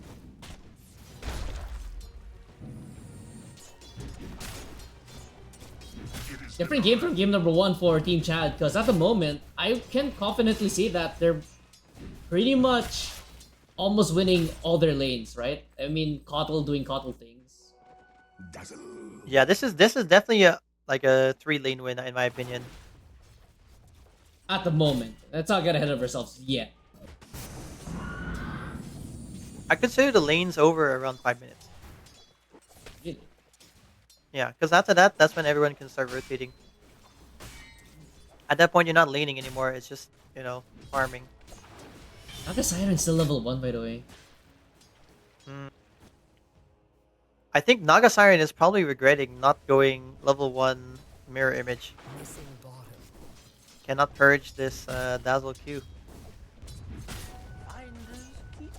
Okay, Naga's level 2. Finally, right? Level 6 now on Daga. G walks up. Just gonna channel Illuminate on his face. Bottom lane. This Crystal Push back. Maiden. Maiden will fall down, can't cut off any other spell. Game. Daga makes his rotation down over here though. Looks like VO gets clipped by the Illuminate, and much needed kill for Sagi. Getting that one over the Centaur. I don't know if this is good for Radiant, but I think this is exactly what they want on Dire. They want all the attention to go side lanes, and then this Sanking can just farm it up. Yeah, Because if that Sanking works. gets farmed, he's gonna get a Blink Dagger and he's just gonna start killing everyone. I was already getting pushed. Oh, but look at Daga, the rotations. Illuminate will miss though. But the slows from Hamilton. He might be dead. Purge off there on the Poison Touch. And the heal. Daga gets a kill onto Hamilton. Roll stays healthy. As Daga on this Coddle starting to make his presence felt. Okay. Now this is a really impactful rotation. This will hurt Chad. Mid tower goal falls down though. Gee. 6 minutes in, gets a tier 1. That is a very fast tower. I mean, you get 2 kills across the map for your side lanes for Daga, but is it worth losing your tier 1 over it? I think in this case it's worth it because they were just losing the side lanes too hard. They needed some relief, but it still doesn't feel that good. But at least in this case, like the side laners will actually have a game. Because otherwise, I feel like this Quap and Juggernaut will never get online. Same thoughts. Guilty now on this Daga Coddle. Oh, Glenn is... Look at this. Glenn Sanking is gonna farm their triangle, and then while his triangle's being stacked. Oh, never mind. Well, I forgot my mid wave. He's like, wait, there's a mid wave. efficient key is key. There are creeps. Wait a second. This changes everything. Damn good deal. You'll take that deal? Yeah, I'll take that deal. Oh, and Naga is stuck top. See, like, this is the problem. Like, he ganked the 2 side lanes, but because mid lane is just shoving, they know that he's ganking. And so Dragonite can just go jungle here. And then Hoodwink is just stacking. They get the 8-minute rune, or Sanking just farms this triangle and gets a Blink Dagger. It might just happen. Dire's top tower is under attack. Looks like it's going to be... I think this game will be a little bit more decisive compared to game number 1, right? Because it feels like both these teams have so little room for error, right? Even for Team Chad, you're up this big, this early, or not huge, right? You're up relatively big. But I don't think this is an unlosable game for you. I feel like... I think that Team Chad's team, this is exactly what they want, and it doesn't even feel like it's that hard for them to get what they want in this game. Hopefully they don't get too complacent, right? Yeah, that's the only thing that's like scary. Like, they get cocky, they start building like bad items, right? In this case, I feel like you're gonna get your item timings, you're gonna get to play the game. So as long as they don't mess up the actual items themselves, then Team Chad will, you know, have a... I would favor them at least like 70% over Team VVV. Oh, bottom side, Siren gonna get stunned up. We'll get off the frostbite, but I don't think she's going to be long for this world. TP coming in from this Coddle. We don't want to try to get a trade off. Oh, Stampede. Centaur counter. Look at that. Just ult it off. They're still chasing though onto Daga. Daga. There's It's another a- round of the Solar Bind off. So Shadow Wave committed. Sagi can't really use the Omni Slash thanks to the Sandstorm. So Well, does not clean feel getaway. good for the Coddle, man. Coddle's making all of these rotations, but he's only gotten 2 kills. Or like 1 kill, 1 assist. getting the net worth charts, but how can That's Coddle perfect really play, solo this game? Can 1v5, right? No. Coddle cannot 1v5, but what he can do is set it up so that his team can recover. Gonna have The a one long thing road they ahead of do it. have going for them is Juggernaut and Quap are still very decent once they get to their items. It's not like a situation where like they need to be ahead to play the game, but I will say it is the same case for Team Chad, where like if Team Chad is ahead, they have a lot of options. It becomes super easy to play the game. I feel like the execution becomes super simple. It's like, I have ult, we go fight. Don't have ult, we farm. They can't kill us anyways, right? Yep. They have this Dazzle, they have DK, Centaur is super tanky, and then Sanking can just be like lurking. Like you have to always be scared of his presence on the side of Triple V. And he's about to get his Blink Dagger. He's farming this next stack here. I think he'll get it from this. Oh, he messed up. He messed up the Sandstorm. He only hit the Ancients. Oh. Can't say efficient for the whole time now.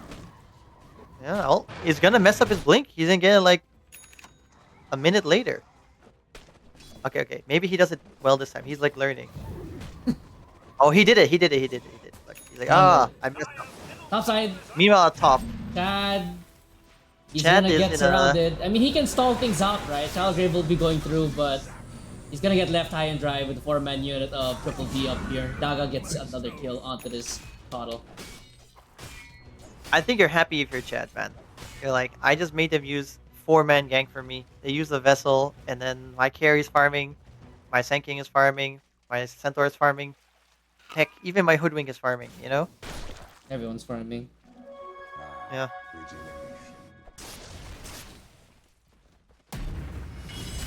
Oh, VO being a little bit of a nuisance to the Juggernaut. Walks up, stuns him, double edge. Can you really do right?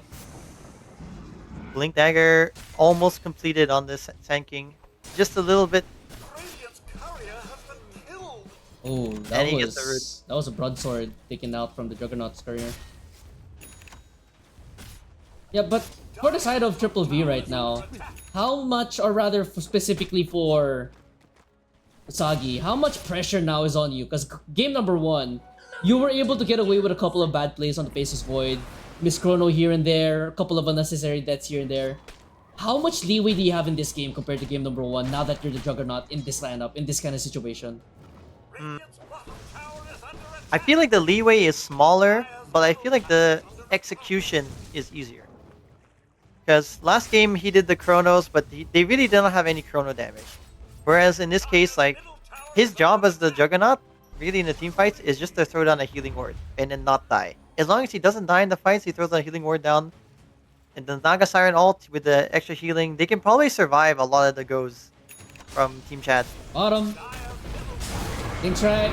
Blink going in. They get the chain stun.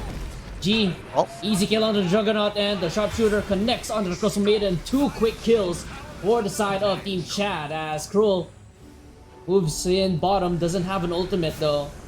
Daga. Illuminate. Oh, look at the damage. OXD falls down to Daga. Meanwhile, Cruel gets jumped here by the Sand King and the Centaur. He's gonna use a mirror image. It's all for time. Illuminate. Spirit Vessel going through. Cruel still alive somehow, some way. With a blink forward from G, ensures the death of Cruel, but Vio falls out to Daga. Double kill now for this Coddle.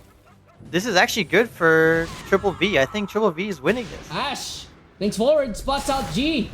Crystal Maiden has rejoined this fight.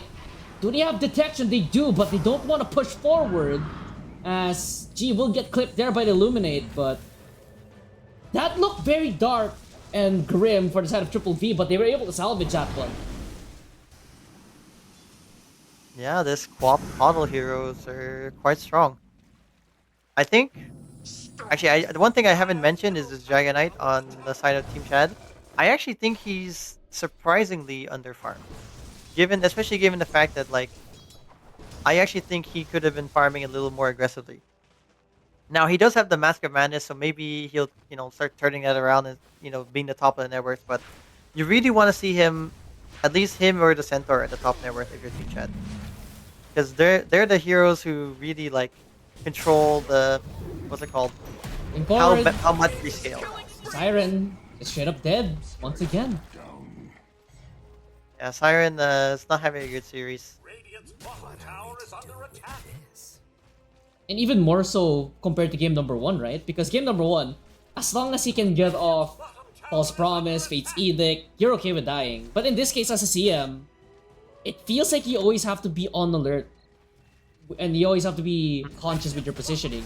Because if you die without getting off facing field or not being a nuisance, it's more. Why did you even pick CM?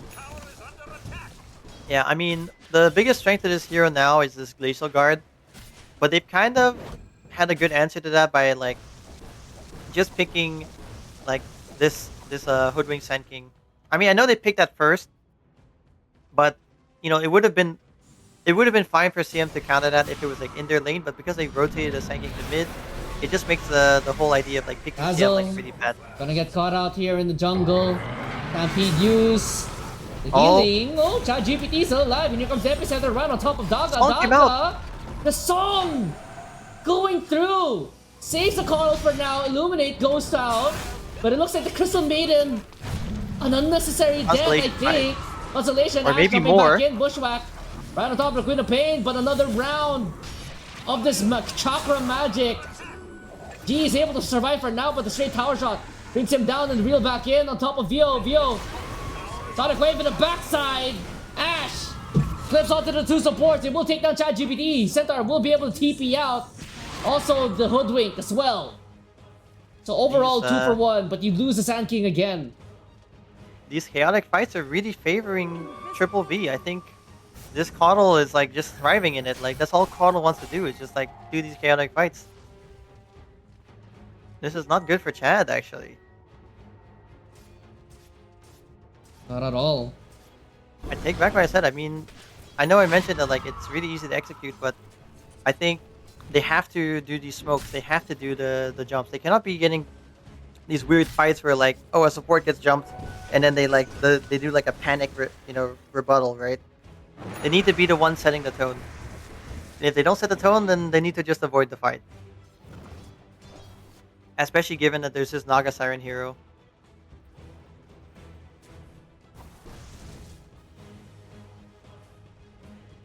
The good news is the Dragonite is like second net worth now. So at least the insurance aspect of the Team Chad lineup is like accounted for.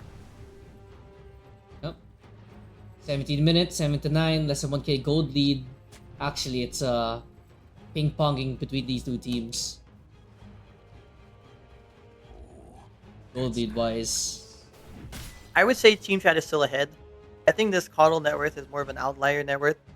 And his net worth doesn't really translate as much into raw power as some of these other heroes. Yeah, he has like 3k gold in the bank right now for this Caudle. Juggernaut does pick up the Battle Fury. DK still farming away here.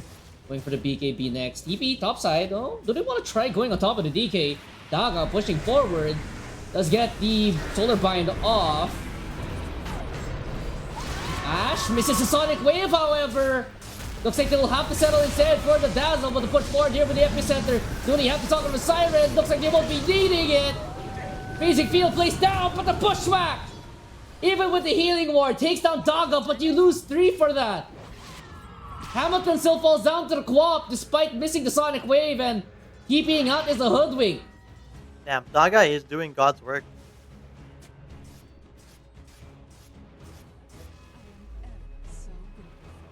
I guess in a game as chaotic as this, his playstyle of Caudle actually makes a lot of sense. Yeah, he's not playing super efficient, but it doesn't matter. He's playing super chaotic, he's like thriving in it, and I think it's the right way to play and approach this game. Oh, push back. Ooh, look at that damage on the co-op. Co-op will be able to blink away because there's no follow-up. They still have Omni Slash on this Juggernaut. Get to use it. Tanking, thinks back in. And Juggernaut simply spins away, disengages onto that one. ChatGPT gets founded up to by Ash and doesn't have a TP. He could stall things out with Shallow Grave, but could be dying in this one. Theo comes over, trying to help out the Dazzle. Is it enough to keep him alive? Shallow Grave going on top of the Dazzle. Really making them work for this kill. Another blink forward here from Ash. We'll get the kill onto the Dazzle. Time though on the other Chad cores. They need to be hitting creeps. Dragonite does show up in the area, but Yeah, now Juggernaut is above Dragonite in net worth. This is Wow, okay, it's completely turned up on his head. I feel like the laning phase was just like, you know, it's almost like it didn't happen. Your game? Your voice? Oh, my voice was short? No, intro voice, you know? Oh. OG saying. Oh, yeah. Bring back the OG saying. 20 minutes in, Sun King does pick up the Aghanim Scepter. This feels like a late timing, especially given the game he was having. Anti-style on the Juggernaut as well.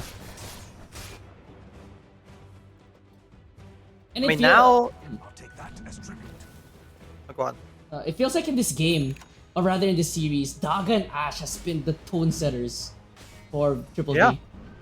I mean, I think Ash is playing like way more than his net worth every game.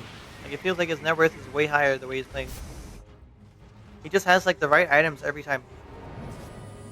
Thus comes out a little bit late. Oh? Illuminate. Solar Bind.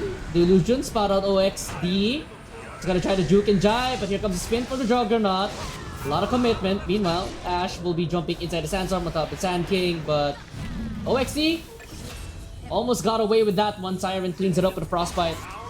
Sonic Wave goes out by Ash. Doesn't really clip onto anyone but the DK. DK. He's happy to take that one for the team, but... Chad is overreacting. Oh, G! Wait a He's second. get the epicenter, they get the chase on! Usagi! Goes into the wrong neighborhood! This could be the start for Team Chad. It's gotta be something for Team Chad. Anything. That should be Roshan, I think. They'll go right into it. Yeah, you're right. They're just going right straight to Rush. Should be able to get this one. I don't think the side of VVV want to contest. Gonna try to split off the side lanes while they do, but... It's going to be their first Roshan in the series for Team Chad. In the series? Damn. Yeah. Game 1, both Roshans went to VVV. That's really surprising, actually. They were so ahead in game 1 as well. Very ahead. Okay. Let's see. What item is Hamilton going next? He's going Blink Dagger. I think this is that will be the item they play around. Once the DK gets Blink Dagger, they can just smoke and just run at people. I think they should have given maybe the Aegis to the Sand King or Centaur, no? That they can just keep pushing. No, but what difference does it make if they give it to the Sand King? I mean, maybe the Centaur. I agree with the Centaur, but I think on Sand King, he really just, he just wants to wait in the back and get his ult off. So what, this is going to If be you another play- farming Aegis looking? I mean, this Aegis is just because they had an opportunity. I think if they get Blink Dagger and DK, which should happen soon, they can still use like the latter half of the Aegis, like the last 2 minutes, which is enough, honestly. They use the last 2 minutes of the Aegis to get map control, and then they control the map. They get the second Aegis, right? And then they win the game. That should be the plan.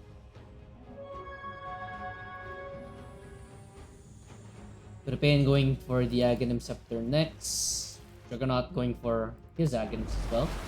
Think Dagger picked up now on the Daga Siren. Centaur. Oh. Looking forward from Ash. That's a Lotus Orb, so I don't think he's in real danger.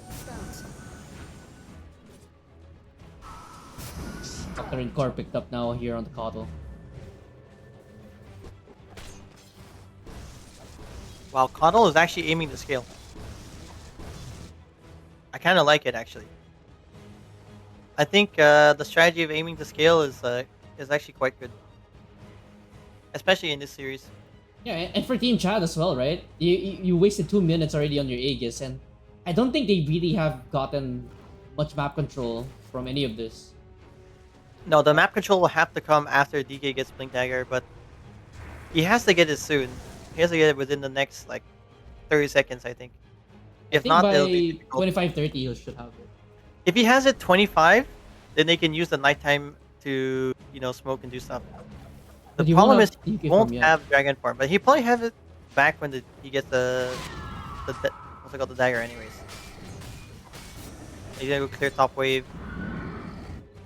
Never mind, Hoodwink is gonna clear top wave. Oh, this is the wrong hero.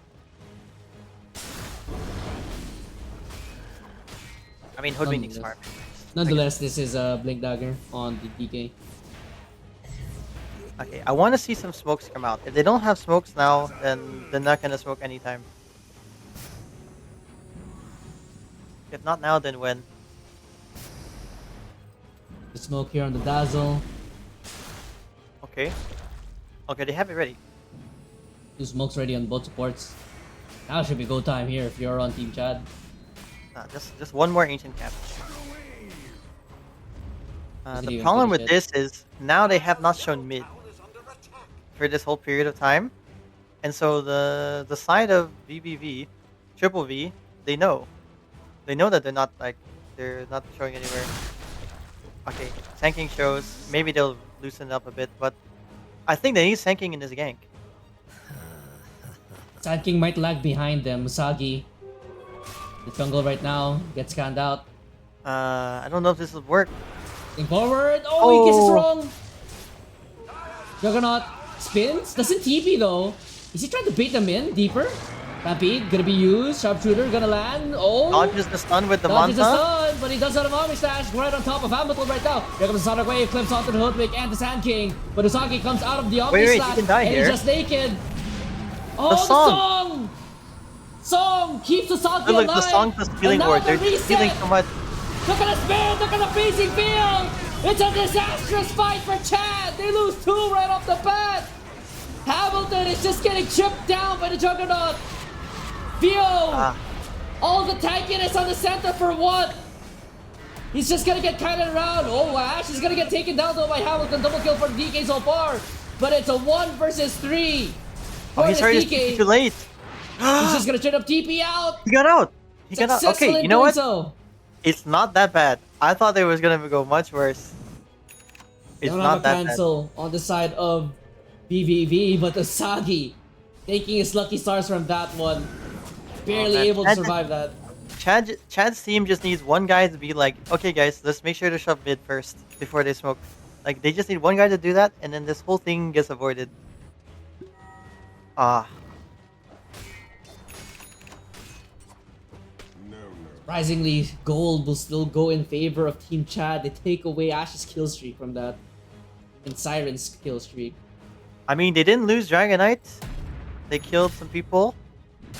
I mean that's a win for Chad's team. Oddly enough. Aghanim's now on the Juggernaut. Aghanim's on the Coddle as well. I'm surprised he went for Ags. I thought he wanted to. Actually, I guess it makes sense. He wants to just use the Swift Flash to dodge some of the damage. You know, buy time for his team to get there.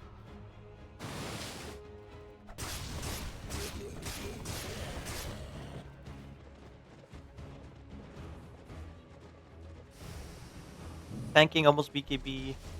Centaur has a blink now. Oh, no, he already had blink, right? No, he didn't have blink before. Yeah, now he He has a does. blink. He has blink now, and he is going for shard. I mean, I think Team Chad can still fight. They have Chrysalis on this DK. They're probably just waiting for the BKB of Sanky. Maybe like someone to show on the map. Shard by the way on the Crystal Maiden. Next up and coming fight. I think Crystal Maiden has had shard. And she has, but Yeah, I didn't she's really... used it a bunch of times. Oh, I couldn't notice. I didn't notice. It's that chaotic. She just dies instantly. That's the problem. Yeah, there's that too, right? Okay, what I want to see happen is someone jumps first, and then Sanking ults, and then jumps. So far, what I've seen is Sanking jumps, and then ults. It needs to be the other way around.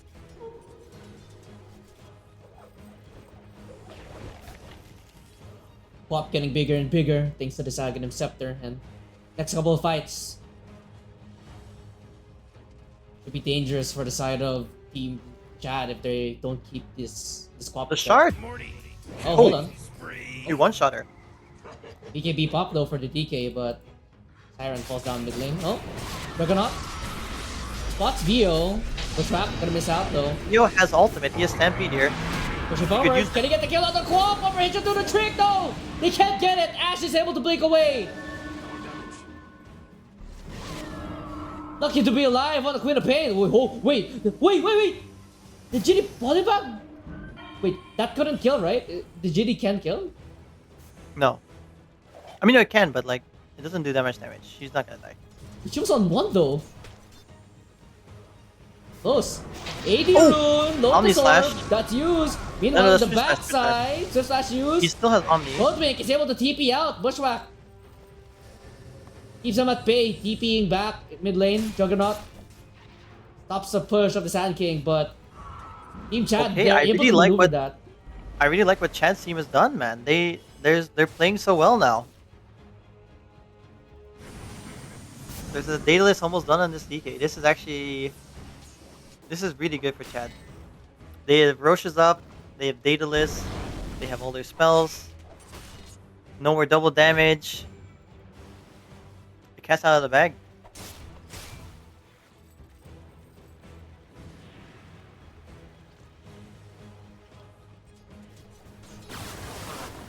Samiran clone cleans up a little bit of the midway, but G instantly stabilizes that one. Daedalus picked up now on the DK. There's a smoke. There's a smoke.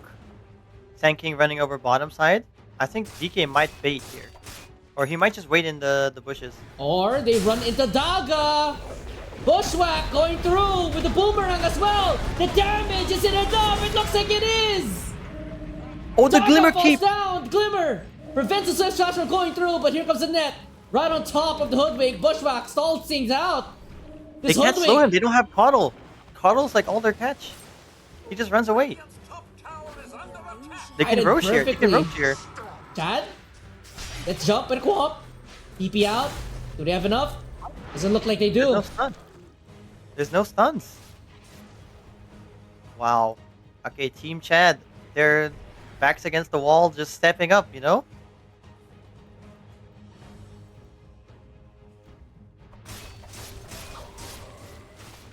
The light speed too bright, however. For either team in game number 2. Do or die.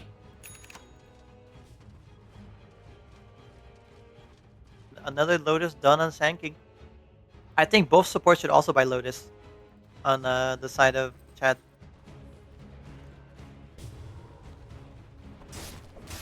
Okay, but let's talk about what's it called, Team Triple V. What they should be looking at in order to close this one out. I think the most important objective right now is definitely Roshan. But I think if you're like the cores of Team Triple V, what you're really looking for is to finish that next item. Ash gets caught! Yeah. Dead! Hamilton shreds through the co-op. Buyback available. But this should be a Tormentor take. For the side of Team Chad. I don't think Tormentor was ever taken this series yet. This will be the Top? first time. Oh wait, hold on, top. They know that Daga is here. Daga has to But be Daga does not careful. know. They take down Tormentor fast. Now he knows that they're up here. He has to try to keep running. He's under the ward. Can he try to keep chasing? Looks like Daga should be fine. Will-O-Wisp placed down just to cover his escape.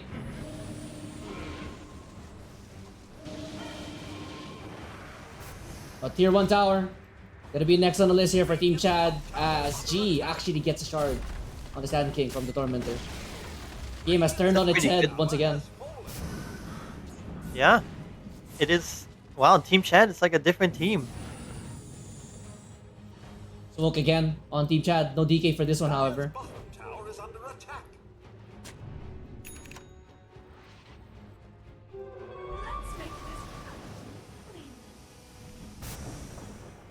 Only lock it on the Coddle though? It's because his healing applies during spirit form. Yeah, over the Dagon. Also has a 4 staff though. Makes sense. He has I mean, I think it's fine because the other thing is this is actually a good burst heal item. So like in King. team fight, they're gonna go on this Juggernaut, right? But if they Walking cannot into the burst Sand King him, here, they win the but fight. Lotus Orb comes out.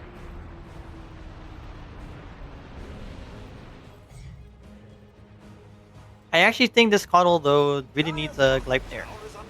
Like he needs like lockdown. Anything.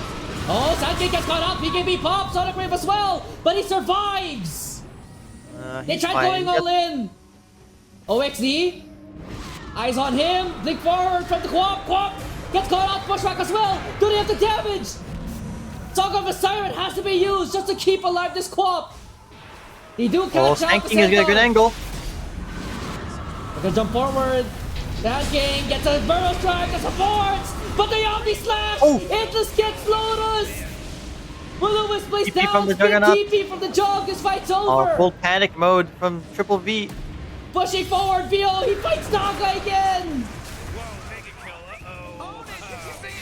Disastrous from Triple V! You know? It feels like every time I make a statement, they have to like do the opposite. Because I was like, oh, this is what I was expecting from Team Chad like earlier, but then they didn't do it at all. So I was like, oh, I guess they're not like landing everything. And then looks like Team Daga is gonna like what's it called? Triple V is gonna win. But now it's the other way around. They just like flipped it back. Hoodwink chasing this Juggernaut away. And no DK form to finish off Roshan. Is this contestable? No. They need the Coddle. They need Song. They don't have any of them. They don't even have Pop ulti. They can't do this. No, they can't. Even without Sand King. Hoodwink Hamilton. going Lotus. Dazzle doesn't have Lotus, but he has like full healing. I think it's fine.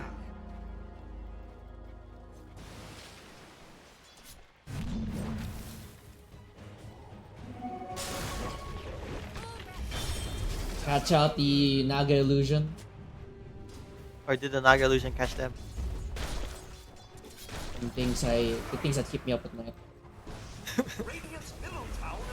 I mean, they used a bunch of spells on it for no reason. They even missed. Titanic on the DK. So that's a very tanky boy. How do They're they gonna kill point for him? Scotty next. I actually don't see how they kill him. They have so many Lotuses, plus he's got Satanic.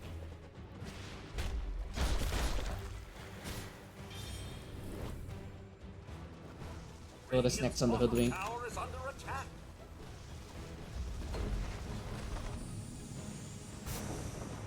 I'll be honest, it just feels like we're getting more output from the supports of Team Chad versus the supports of Triple V.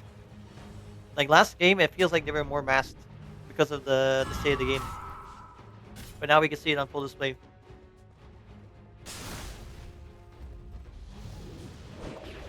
Aegis for 3 whole minutes. I'll make an exception. DK form does wear off though. Hamilton TP's back up top.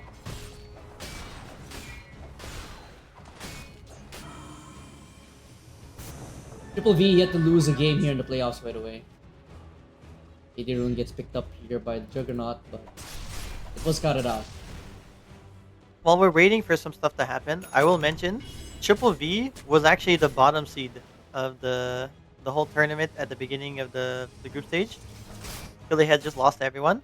But then they made a what's it called, a role swap between Usagi and Ashe. It used to be that Ashe was the carry player and Usagi was the off laner. And ever since then, they started their like hot streak. Yeah, I would say, wasn't there a little bit of drama for Triple V, right? Didn't they say they didn't want to play? Wasn't that an issue? Yes. What was and then they decided to play again? Yes, a couple of players. I mean, they ended up playing, but they just had to do some role swapping, I guess. Oh, Crescimerion gets caught out there, tried to take the outpost. That was quite ambitious. Yeah, so basically Triple V, like, is it all of their players that, or most or majority of the players came back? So it's not the full stack of Triple V. There's, I think, one player retired from Dota. Oh, From what I've heard, Cynthia, their POS 4 player, it does not have Dota installed anymore. oh, is that something, huh? But besides that, the whole squad seems to be playing. Yeah, Pluto, right? I know Pluto is one of their players. Tutoski's playing. He's just He's away, right? at his parents' house for holidays.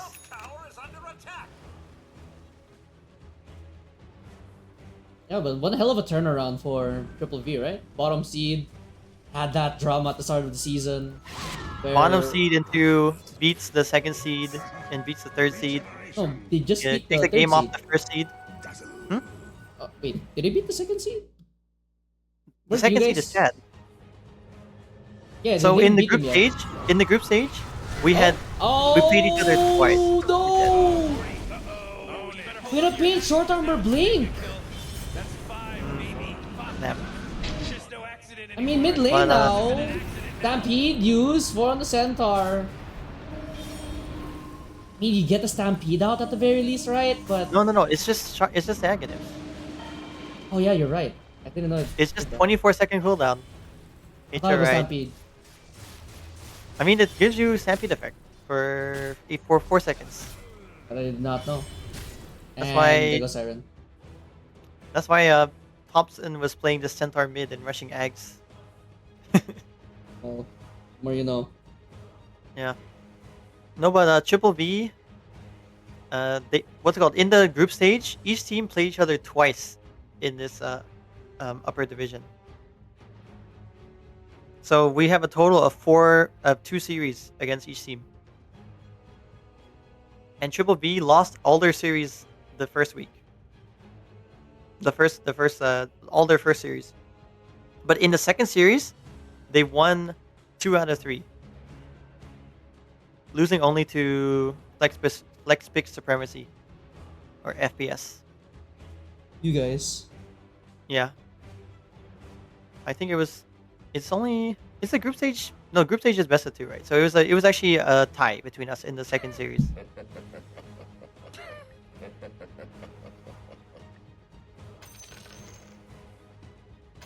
Great turnaround for Triple V. Shout out to them. So they beat out the third seed in ADC, eliminated them now. Well, actually, ATC was the second seed, and then, but because they beat ATC, they ended up becoming the third seed. Okay, hold on. I'll double check. Because the second seed starts in the lower bracket. No. So the second seed. Okay, so this is like the last 2 series of the group stage was between VVV and ATC, and Chad and ATC. Hmm. Those are the last 2 series. No, it And says then- here that yeah, but it says Chad is the second seed in the group stage. No, at the end of the group stage, Chad became the second seed. But if you look how close it was, Oh yeah. it's just because of like 1 series. Oh yeah. So they like indirectly like made ATC the the third seed. Well, technically speaking, ATC is the third seed. So technicality. Aegis expires here for Team Chad and Hamilton, but DK form will now be popped. Like they will be taking down this tier 3 tower with relative ease. Is there any type of answer? Sand King charging up to epicenter. Oh, they gotta jump right on top of the Quap. Quap will get far up away. They use a song, but the He's already burst from dead, the though. Holdwink. Too much to handle. And then Oh, the jump up. Lotus! That's Oh, the another double Swift Lotus! Slash. He has That's a no one. Swift Slash. Tyrant. Oh, but he didn't Omni Slash. going He still in, Omni but Slash. he gets bursted. That's a dive back. Asagi gets the Omni Slash, but it's just tickling them. It does absolutely nothing. The big four from Hamilton shreds apart Cruel. They're gonna go for tier 4s. They're gonna go for the killing blow. Buyback available for the Dog Siren, but you don't have your Song of the Siren. 30 seconds for Ash. Usagi gets jumped. Force up away. They get the chain stun. He gets off the Swift Slash. He gets off the spin. He stays alive, but Hamilton has his eyes on the prize. DK form does expire though. Fortification goes out.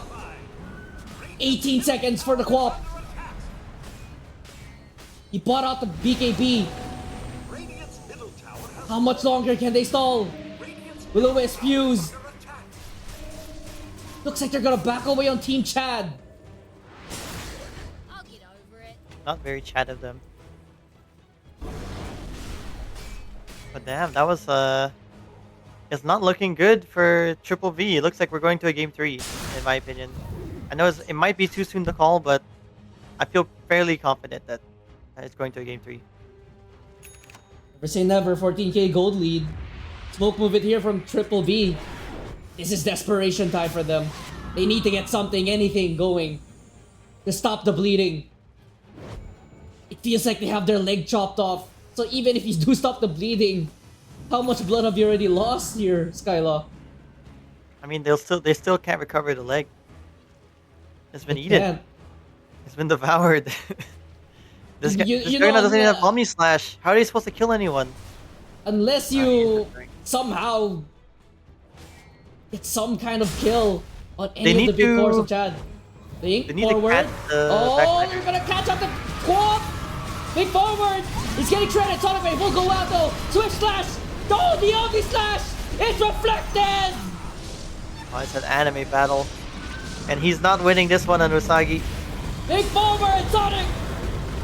Or rather, the Song of the Siren! It's gonna stall them back! The Juggernaut! Getting caught out! Gets stunned up! Do they have the damage? It doesn't look like they do! He gets on the back as well, but on the other side going through on top. The healing are doing Oh, so this much healing work ward, right now. the healing! They're gonna turn it around. Yet another Shadow Wave coming through. The heals! Cruel stays alive. The Will-O-Wisp doing so much. Sand King is able to blink away for now. Refresher in the Centaur. Pushing forward. Centaur gets up to Stampede. Gets a kill off the Cruel, but the free hit from the Juggernaut takes him down. Daga falls down, however. Quap is able to survive. Usagi trying to run away. Quap. Oh, that was a heroic effort from Daga, but I don't know if it's enough. Siren should be falling down here. No buyback for this Crystal Maiden. Daga, still a minute till he respawns. No buyback available. It's only Quap and the Juggernaut. They do take down the Centaur though. Radiant's middle tower is under attack. They can sense it on Team Chad. They can sense the blood. A minute It's per leaking. song. Radiant's middle tower 40 seconds for Omni. Sonic Wave is available. Jumping in. They want to try going all in. Pumping out on the Sonic Wave. He's going to get it. It's going to be a two-man hit. They still have spin available on Usagi. BKB popped now by Ash. But the Juggernaut, he gets done. He gets a spin off. Dragon Tail, also a little bit of a whip. They still have Satanic here on the Juggernaut, or rather on the DK. Shadow Wave as well, just to keep this DK alive. They take down a middle set of racks. Radiant's middle barracks have fallen. Not game ending just yet. Both these two teams staying alive, or rather VVV staying alive for now.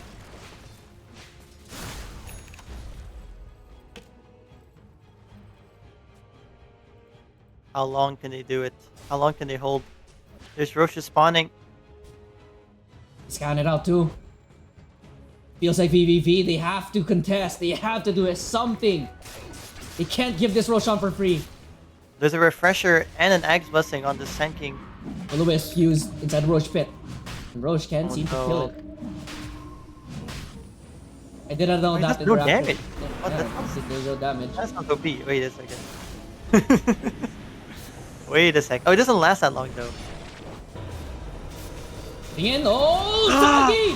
He gets a kill! Onto the Dazzle, the Sonic Wave onto the Illusion though. G can blink forward, the blink in from Ash. They will Here's get refresher. Siren though. Ash is gonna get caught out, another refresher used, but here comes the Song of the Siren. Splits up this fight. And now, Bio getting caught up by the Kind of Juggernaut, gets the awkward. Omni Kind of Slash awkward. off. Centaur falls down, even though that the Lotus Orb comes out. Does have a buyback available. Pushing forward now on top of Hamilton. Hamilton doesn't have a BKB just yet. Doesn't have Dragon Form just yet. Buyback coming out here for the Centaur. They throw blood in the water for VVV. They get on top of Chad. Chad, he can die. He's gonna die back for this one. Ash is gonna get jumped in the epicenter. He will fall down. Oh my Buyback God, the coming over from epicenter. Quilvay, but the epicenter from the Sand King. They The forgot lead about the still. Sand King. Double buybacks coming out though for the side of VVV. They do not want to give this up. Oh, they forgot about the Sand King, man. They have to scurry back to Roche pit. Roshan, that's off a roar. I'm not sure Team Chad should actually do this Roche. They don't have spells actually. They're gonna back off. They still have refresher available for the Coatl. Will-O-Wisp plays down. He feels an empty Roche pit. AD rune picked up in the Juggernaut. It will get scattered out. Now the Juggernaut, he's gonna go in Roshan. They're gonna try to steal it. One more minute. Juggernaut, in spin. Meanwhile, on the backside, Ash trying to make some chaos happen, but that's gonna be a dive back! Ash falls down! But they will get Roshan off the back of this! They have to get everything! Did he actually deny the Roshan banner? You can do that? Yeah. You can deny cheese, refresher shard, and Aegis as well. I mean, obviously, right? I didn't know people could deny Roshan ban until now. Now you do. Oh! Ooh! Sand King gets a jump forward. Crystal Maiden with a Frost Clone slides on out of there.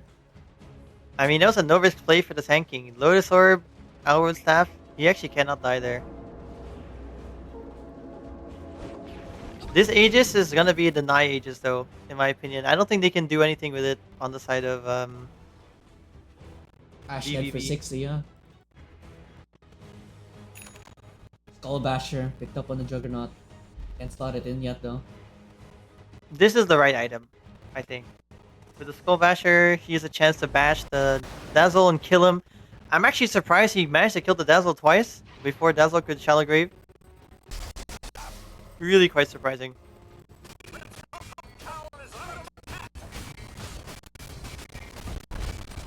This Healing Ward talent is actually winning these fights. The +2 Healing Ward hits the kill.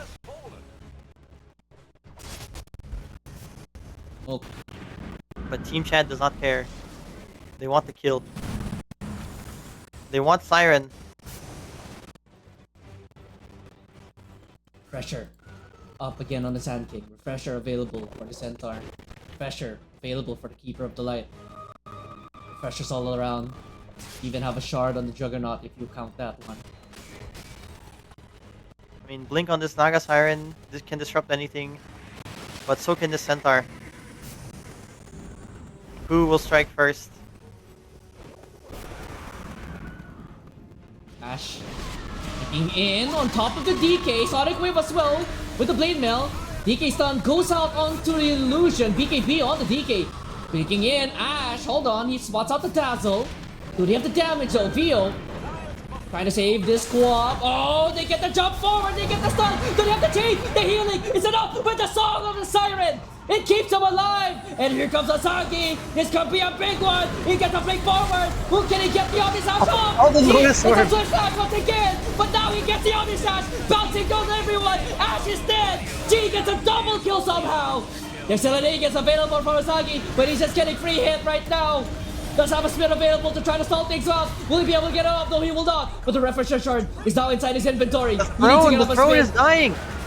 Throne dying. Naga Siren has to clear that one. Shard now popped by the Juggernaut. But you lose Ash again. No one dead on Team Chad. Another Will-O-Wisp placed down. Picking in. Usagi. He gets off the Swift Slash, but here comes a cart. Brings the DK away. They can keep going. This dragon form is almost up. 20 seconds for CM. 30 for Ash. Picking in now. It's a DK. Jumping forward. Only 2 buybacks Usagi in this game. spinning. Another Will-O-Wisp. They're gonna deal with the wave once again.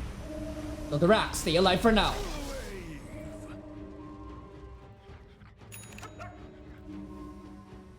Such a push and pull game right now for both these two teams.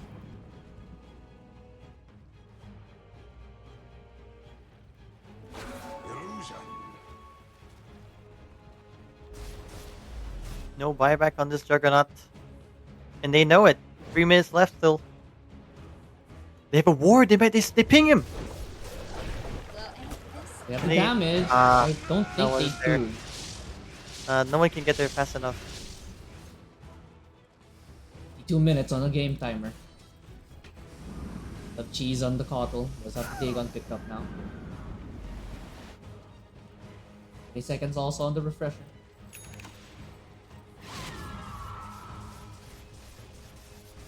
Three Lotus Orbs on this team. Makes I life think they should get difficult for 4. Juggernaut. I think they should get 4 Lotus Orbs.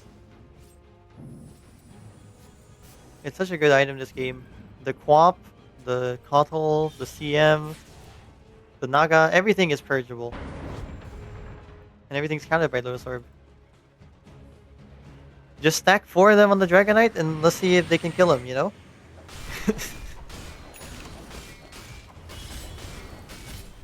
Acronym's now on the Dragonite as well.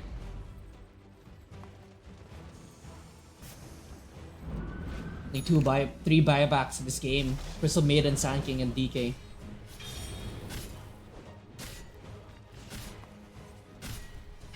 One else in this game has a buyback. Swift Blink on the Juggernaut, he bought out.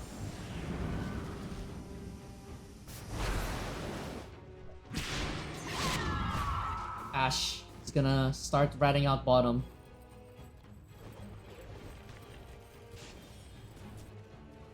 Stabilize these lanes. Team Chad, they're not leaving the triangle of VVV.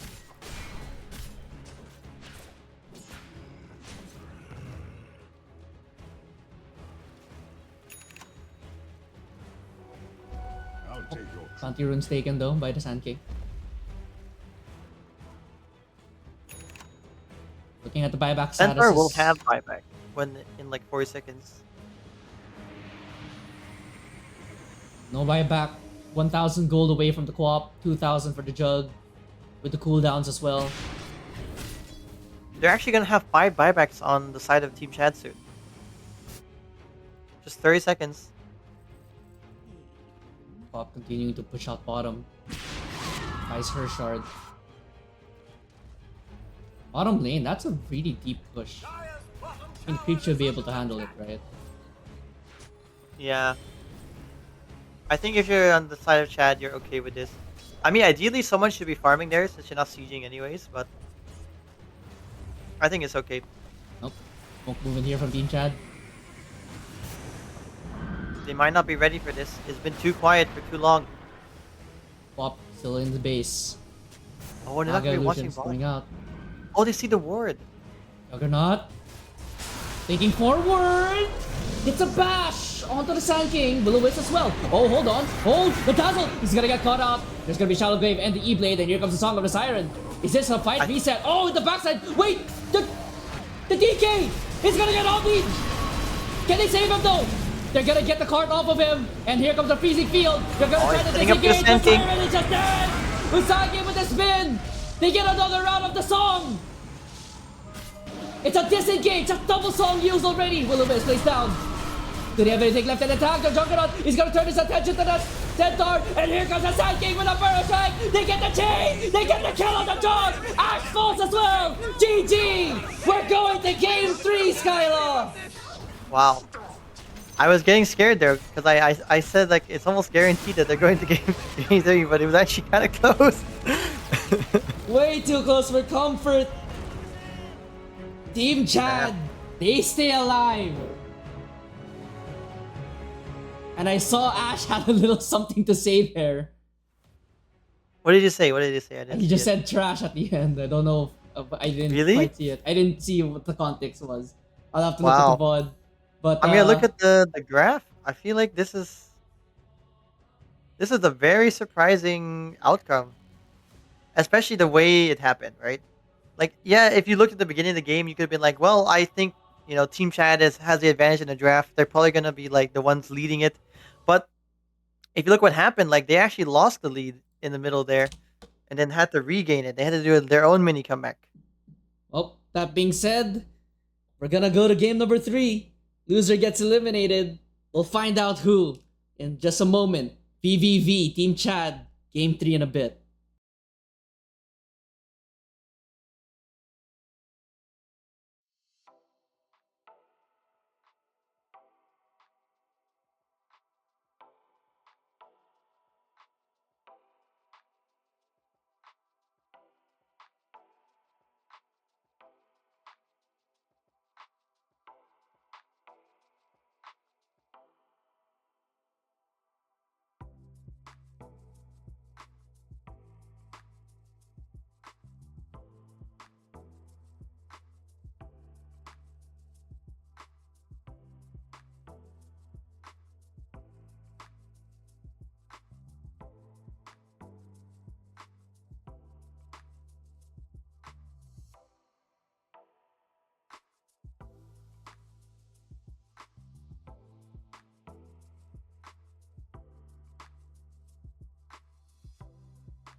All right. Hello, everyone.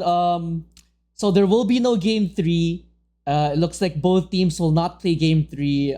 I will update it on the VOD description who wins actually, but as of now, both teams forfeited, which is like, They're discussing rescheduling the game 3 yeah, potentially, if but not, for they'll now there will forfeit, not be right? game 3 tonight. Yeah, there will be no game three. So with that being said, that will do it for tonight. So thank you, Skylo, for joining me on such short notice, and hopefully the next time I'm with you, I'm going to be watching your grand finals game between either Team Chad or VVV. We'll find out in the Yeah. coming few And days. then But seeing how both teams played is it looks like they're both ready. They're both ready to fight, yep. and I'm excited to All play them. right. Before we end the stream, Skylo, I'm gonna ask you this now. Will you guys do best of 5 for your finals or no? Uh, this will be based off the discussion between us and the other team, but ideally no. Okay. Basically, like Boo. if somehow all 10 of us have like an entire day free somehow, then maybe. But like the likelihood of that happening is really low. Right. Okay. That being said, that will do it for tonight. I've been Ano. That's Skylo. We'll see you guys next time.